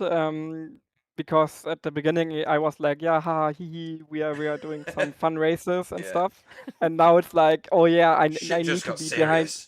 Yeah, shit got serious. I think that's the word. Oh yeah, thanks. There we go. Oh. I think we need another one to cover the second one. Thanks. Yeah. Excellent. Exactly. Yeah. And now we are like really sweating for the races. Like last week, we already built like custom setup, doing like custom dampers for the races, going like into Motec and checking everything. You really have got serious, yeah. Yeah, just because I need to close the gap on Silas because he is faster on track, so I need to close it somehow with like building a better setup than him and like extracting everything out of the car. And I think Road America will be a very fun track to race against him. Okay. I think he will not expect to drive the Honda so fast, but yeah, we will see. Okay, and Donington Park, does that hold any fears for you? It's the GP circuit, so it's the extra bit, down to the Melbourne hairpin. Yeah, I don't know the GP circuit, so I was kind of hyped because I love Donington like the normal way, the national circuit, I think it is. And I really love to drive that in IMSA Vintage and in LMP3. It was very fun. But I don't know how it's going to be in TCR, but we will figure it out and we'll build a funky setup for it, I think. Yeah, the hairpin leading into it, which is the mirror image of Nationals hairpin, that's a bit more dangerous than it looks. It's definitely more dangerous than the normal one that you're racing. It does weird things to the car, so just bear that in mind. And have you got any advice for Pascal?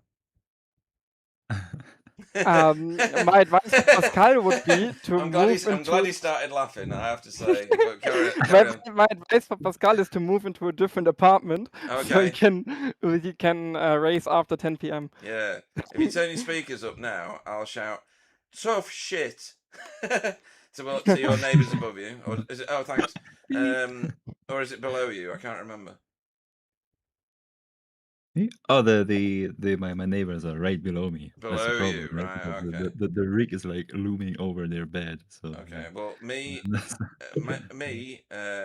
Grandmaster Corley, and 2 Tanks New. It is a call. and Two Tanks Newman are coming over to your place so that we can stamp on your floor all night. that was Two Tanks Newman's suggestion, wasn't it, Pete? It was, yeah. It was, yeah.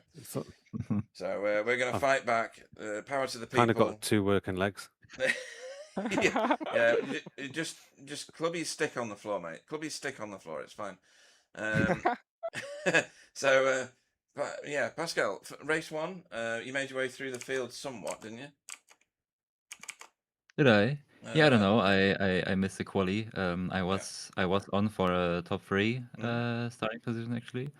Really, really good, but I got out the pits a bit too late, and since you cannot finish the lap after the timer's up, then I started from nowhere, and yeah, I made a mistake, and Yura tried to go for a gap, and I didn't expect it, and we bonked each other, and yeah. And your whatever. car decided to dance quite a lot all the way down the track. Yeah, saw that. It's a shame. Hopefully you're still enjoying the league though, for the bits of it that your neighbours permit you to contribute to. Sadly, yeah. But you know, can you not buy them some like really big earmuffs? Well, I tried everything. Or like nearly everything. I bought like a fancy spring kit, to put the whole to like suspend the whole rig on, and that doesn't like it works, but I bet it's fun, right? When it's bouncing up and down and everything. It does actually make the driving more immersive because you can like when the wheel does a jerk, then you actually feel it in the whole rig. Yeah. Classic. Yeah, but my objective is just having some fun, of course, preparing for next season because I know I'm on it when I get a chance and since we noticed that Laura actually has a chance to win her division, we're just fully focused on getting her that win. So yeah, and building setups and testing and doing strategy work and stuff. Because of course, when endurance rounds come up, those are the most important ones. We had a funky setup for St. Petersburg, right? Yeah. Like at the end of the race, we had like 20% more tires, like less tire wear than the front runners. So theoretically, a win was in it if I could have made it to the end, and I would have feel safe from the start to only do a one stop. But yeah, Laura is doing some really really good work with the car itself, because most people are of course assumingly just driving the shop setups, which are fine, but there's actually some stuff to get out of them. Like dampers, for example, is an easy fix that has a big impact. Just as an example, and playing with the toe and the camber, etc. And St. Petersburg was very funky because like we did like the reverse setup because normally you do like soft front and hard back. And in St. Petersburg we are jumping every curb, so we're doing hard front, soft back. So because we went before every curb we went onto the gas, so the car like rises a bit and you can jump it. And we were like jumping every curb like crazy. It was so fun. That sounds brilliant. But don't tell Pete Newman because he might be faster once his hip is healed. How do you feel about? It's just like jumping over those curbs at St. Petersburg. It's good fun. It is, yeah. I've done it a couple of times, but I'm awfully slow, and I did it in rain in a V8, so it's probably not the best of introductions. That sounds to be honest. like hell. Yeah. Oh dear. Right. So, anybody you want to shout out to before we let you go, Laura? I don't know. Shout out to our team again, and to Konrad for helping me with dampers again, and then yeah, like every time. Excellent stuff. And Pascal, any shout outs you want to give or thanks you want to make before we let you go? Shout out to my hamster. Your hamster. What's the hamster's name? Oh, I forgot. It was a long time ago. He's dead by now. Oh, he's dead. Oh, no. I just feel sad now. Oh no, I didn't want to kill the vibe. Oh, no. Okay. Yeah, that was a buzzkill, Jay, wasn't it? I mean. Yeah. No words. Sorry. No, you ruined it. Pascal, why did you do that? Okay, cool. Good, in that case, see you. We're all remembering our childhood hamsters now, right? In a bad way. In a bad Everyone way. had one. Or Everyone. rabbit and guinea pig. Oh, Oh, dear. remember that day went out to I had clean the one too. hutch and he'd frozen to death That was the outside. same as mine. So he Mine was just called Speedy. stared at me. I can't disclose the name of mine because it's one of my recovery passwords. Oh, okay. But Oh my god. But anyway, we will see you both this time next week in Donington GP circuit. Laura Meiser, first of all, good evening. See you. And Pascal. Right. Hey. Good night. Good night. Take care. Oh, he's gone. Did you do that or did I? I didn't. Oh, he did. Okay, fair enough. Right, last interview. I know it's gone on quite a long time, so thank you both for sticking around. But welcome to the booth, Jamie Wilson. Hello. You could have given me some hold music or something. Yeah, no, sorry. You will hear no music for the duration of you being on hold. Right, so first race, if I can click the right... Oh, Christ, I can't even click the right buttons. Or kick them even, apparently, I'm trying to say. What does that say? I'm not wearing my glasses tonight. Is that 11th?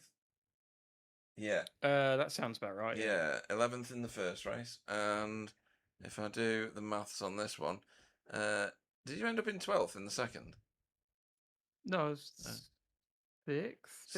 Oh, right, that's quite good then, isn't it?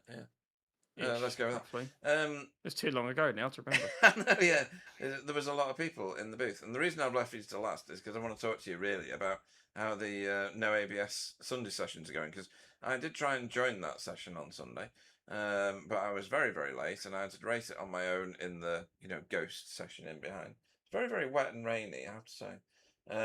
Yes. But I genuinely didn't think it was as bad as I was expecting, given the fact that it was raining. But let's talk about your racing first. Race 1. I mean, it was a pretty solid. I suppose you wanted a better qualifying. I'm going to guess. Yeah, I just didn't quite string it all together in qualifying. I had one lap with I think it was Tamas giving me a tow round, quite a distant tow. Mm-hmm. I think that was the time I ended up setting, and I just couldn't beat it again after that. I think that's the story of the night. Really, is that I just had a bit of a crap night, really, in terms of my own performance. Right. Okay. Is that down to anything? Lots of is it just tiredness or?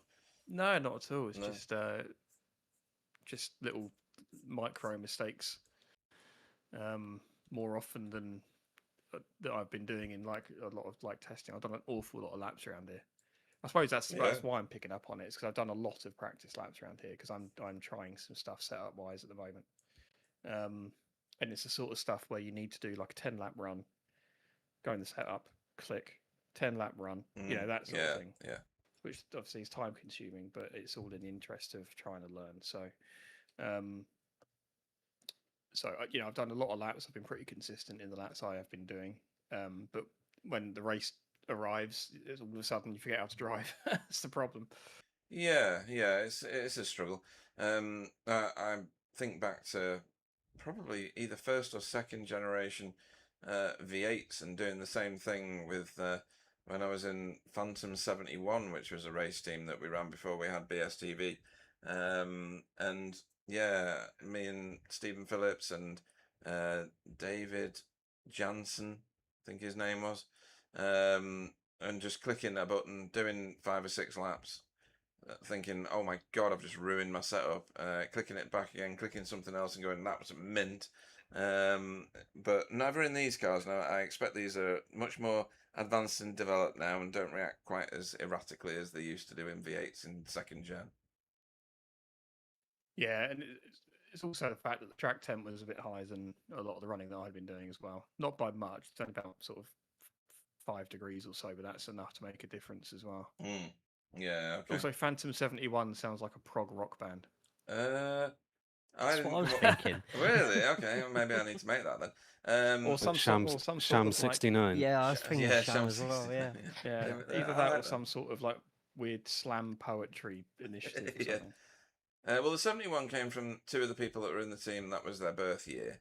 That was David Johansson and somebody else. and the rest of us. David Johansson, you're doing him a disservice now. No, Dave Janssen. Dave Janssen, that was it. Good grief, they all sound the same, don't they? Eventually, never mind, not really. And then the second race happened, and you've made your way through the field. There's a couple of gifts along the way, I think. But otherwise, it was quite a hard fought affair. You were leading a group of about, I don't know, 11 cars for a very long time at one point.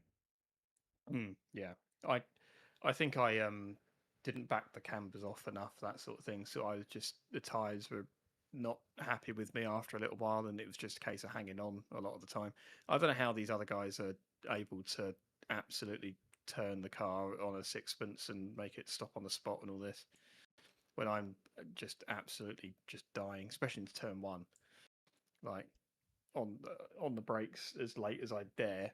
And not even it's not even, there's a trap there. You can think, oh, I'm not braking late enough. That's not always the case. Sometimes you just need to be braking a bit softer or a bit earlier or both, and you get you're sort of not leaning on the ABS as we have at the moment, or something like that, or it's to do with the way that it heats tires up or whatever. There's benefit to not like going as hard and focusing more on the exit, and I'm trying to do that as well, and that's also not working, which is frustrating. And then the Audis are just rocket boosters out of like the last corner, and like Tosa the hairpin as well, and so you have an Audi behind you and it can gain on you all the way down the straight and maybe have a look into turn one, but if you come out behind an Audi, then there's no chance you're going to be up there. You'll just be barely hanging on to the toe. Oh, interesting. Okay. But on the flip side, that was the case. a bunch of my setup work was spent on the dampers, and I had my car absolutely dancing like Fred Astaire over the up the Variante Alta curbs. If I could hit the line right, that was why I was frustrated, because I often just ever so slightly got it wrong. But if I hit my marks properly, it would go over that like the car was just a cloud, basically. Okay. And so I would gain on everyone, including other Hondas through there, and then I was able to then hold that gap through the straight. That was my key defensive thing, was just absolutely butchering those curbs.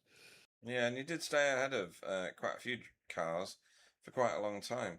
Andrea Stefanino was behind you for longer than I expected him to be behind anybody. Well, yeah, but I could hear him going on the clutch, so fair enough. Faint praise there, I think. Backhanded compliment from Andrea. It's still a compliment. Do you know what I mean? Is there such a thing as a bad compliment? I don't know. I mean, Jay is a fantastic cult leader. Can't argue with it. Anyway, and then Sunday. So talk to me about the no ABS training sessions that are currently ongoing. Yep. There was quite a few by the look of it, because when I joined, the list was maybe 12 or 13 cars deep that had been in the session. That had been in, a few just kind of popped in. And I'd set all of the sessions up all in one go, and some of them had like I think 15% chance of rain or something, but I haven't looked at them since, so I don't know which ones they are. Turns out Imola was one of them, because it is important to know how the car behaves in that context. But appreciate people are wanting to get into it maybe now, and doing that in the wet isn't necessarily the best thing to do for the first experience with it. But they're running on Sundays, and then after the last round, which of course is week 13, was pointed back out to me recently. The not week 12, but probably week 12 as well. I'm going to put some additional ones up as well, just dotted around through the week. Probably just random 3-hour sessions like Carl puts up. On Mondays or whenever he puts them up. I'll put some up just dotted around all over the place, and then however many people want to turn up to them, they're there to do that. And it's definitely, I mean, the people that have been attending a bunch of these, like you, is a good example of someone that I think is doing better outside of those sessions because he's done them. Yeah, I think even he would say that, just because it gives you that much a better understanding of what the car's trying to do underneath the masking of the ABS. Yeah, I mean, it's got to hone your skills a little bit more finely. understanding what Yeah, the car's doing exactly. a lot better and being able to feel it. It makes the car more like a Gen 2 V8 supercar in the sense that if you ever learnt to drive that car, as you'll be familiar with this yourself, any experience you had in that car, particularly more so than I think the Gen 3 one, that teaches you how to drive every other car. Yeah. Agree. And so the TCRs kind of become like that when you have the ABS off. So and Pete, I know you're unlikely to be driving in the next season of BSTV's TCR Challenge Cup, but had you been? Would you have been joining with the no ABS? Oh yeah, don't say never. I was probably just a little bit down. I mean, so today I've got I learned basically the fixation in my arm isn't actually very good, and it needs to be done again. So I should be having that done next Tuesday, and so basically there's been no progress in my arm, and because I've got nerve damage in it, I've lost a lot in my hand. Well, I basically can't use my hand at all at the moment. So fingers crossed is what I'm trying to say is, hopefully next Tuesday goes better. I get a bit of relief because my elbow's actually in the right place. And then fingers crossed we can definitely do some laps one-handed, but I don't want to enter the championship being with one hand. So fingers crossed we can get ourselves fixed up for them, but probably next season maybe. But otherwise, the ABS is what we're doing, and I'm really looking forward to that. I think that's what I'm most gutted about, because I really liked it without the ABS and get a really great feel for the car. Yeah, you're a little bit slower, but potentially you'd just be able to get quicker and quicker with that anyway. Because there's no reason why it can't be as quick as with the ABS on. No, so yeah, you've got that margin, and yeah, it's just a better driving experience, really. So it's going to be a great season next season, regardless.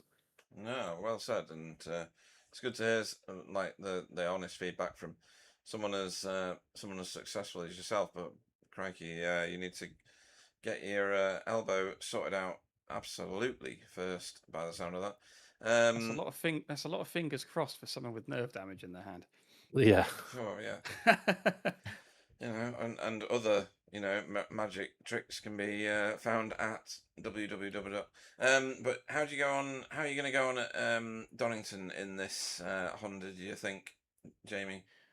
Well, I know we're not doing the national chicane, which is more advantageous to the Honda, but we're doing the other one, which doesn't have quite as big a set of curbs, but hopefully it does lend itself to it. I think the Audis are going to be strong out of hairpins. Right, yeah. Because there are several of them, of course. Particularly the oh god, I've forgotten the corner name of Donington. That's criminal. Melbourne. Melbourne? Yes. Melbourne Loop. Thank you. It was buried there in the recesses of my brain. Yeah, that's going to be where the Audis really get a jump on everything else. So the focus there is going to be, can I get the car set up in such a way that makes up for that everywhere else around the track? Yeah. Okay, no, that's fair comment. Anybody you want to shout out to before we let you go, or any shout outs for the Sunday event? Not that you've not already done that, of course. Yeah, shout out to Thomas Dandridge, because I saw he was right up there in race 2 and kept his position up there pretty well. So good on him. Shout out to Laura for sort of being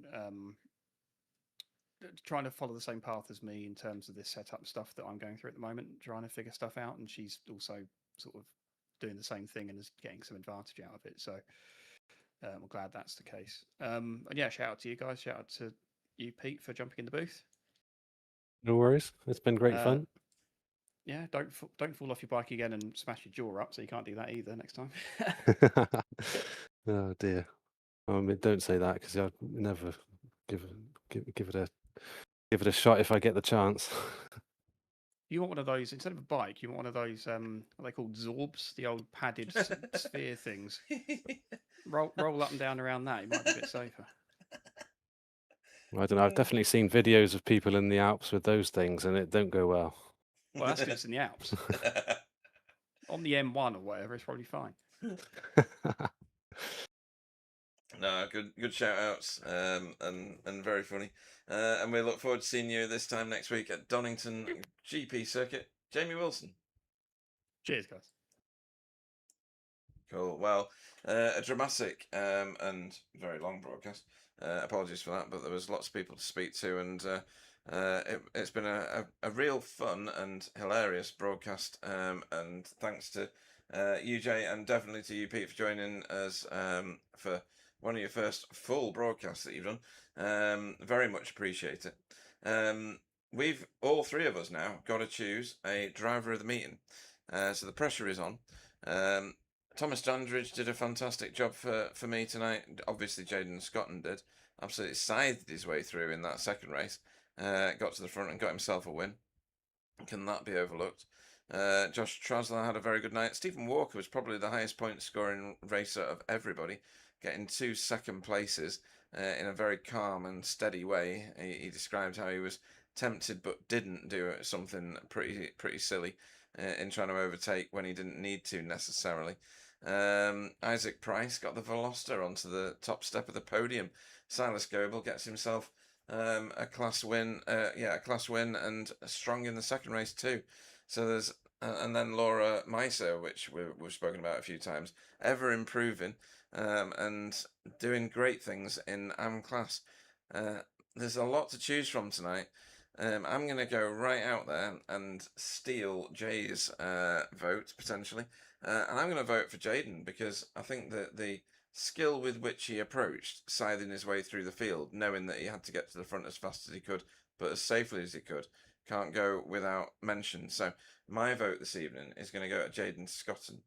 I'll move on to Jay next and give Pete a little bit more thinking time in case he needs it. Yeah, sure thing. I'm going to go with Josh Trasler for my driver of the day. Started the day in P19, had a fantastic first race, getting into the top 15. Although they've admitted themselves the feature race start could have been improved on, still kept their head in the right place, and finished with a very respectable P12. So I'm going to go with Josh on that one. Excellent work, very good.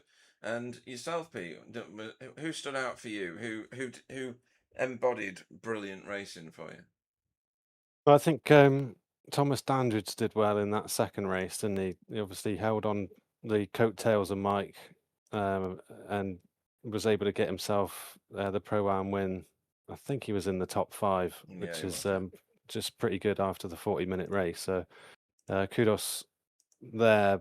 But I'm probably, just because nobody else is giving it to Isaac, it's going to have to be that, taking the Veloster in its current state around here and actually getting a win in the first race. It's that just needs a big old tip of the hat. So definitely my driver of the day with that. No, excellent vote. Yeah, you can't ignore that. He's the only one, like Stephen was last season, he's the only one not brave enough necessarily, but keen enough about the car to actually drive it and give himself a challenge. So other people are giving themselves their own individual challenges, but this one obviously stands out visually and materially. So a great vote. Right, we look forward now to Donington GP Circuit next time round. Again, thanks to Jay and Pete for joining me in the booth. It's been brilliant. It's been hilarious. There's another level, another dynamic by having 3 people in the booth. But I wouldn't have it any other way than this. Thanks to everybody that was on the chat, everybody that watched, and especially thanks to all the racers that turned up on such a hot night. I was going to ask Jamie what temperature he got in Brighton because he's the most south of all of us. But it's been a sweaty night here in BSTV Towers. Hopefully you've all got some sort of fan. I know Jay has several acolytes that are busy waving big palm leaves and stuff. But not for the rest of us peasants. We might have to just put up with an electric fan or something like that. But wherever you are, stay safe. and I'll hand you over first of all to Pete Newman before Jay. So over to you, Pete, for your goodbyes. Well, thanks, Pete. I think the only way it could get better is if we had Alan in the booth with us. That'd be the perfect shout. And just thanks for letting me come to the congregation. Really. That's class. Is anything else, Pete, at all? Like any other religious joke? That or was my mic drop. That was pretty good, to be fair. To end today's songs of praise, thank you to Pete Bingham for everything you do with BSTV and the races that get hosted every week. Absolutely fantastic league, and everybody who we've heard from all the interviews tonight, they love driving here, and long may it continue. A massive thank you to Pete Newman for jumping in as well. It's been great having a third and an experienced driver voice in here as well. So hopefully this isn't the last time we see you in the booth. And also a massive thank you to everybody who's stopped by the stream tonight. If you haven't already, put a thumbs up on there. Subscribe to the channel as well, and join the Discord as well. And hopefully, if it's, your sort of thing, we'll hopefully be able to see you in this TCR league, or maybe even the V8s on Saturdays as well. But we'll see you over at Donington. Take care of yourselves, take care of each other, drink plenty of fluids for the next couple of heat waves that we'll probably go get until then. And I'll see you all again very, very soon. Don't listen to Jay about drinking fluids. It's Kool-Aid. Oh, I swear to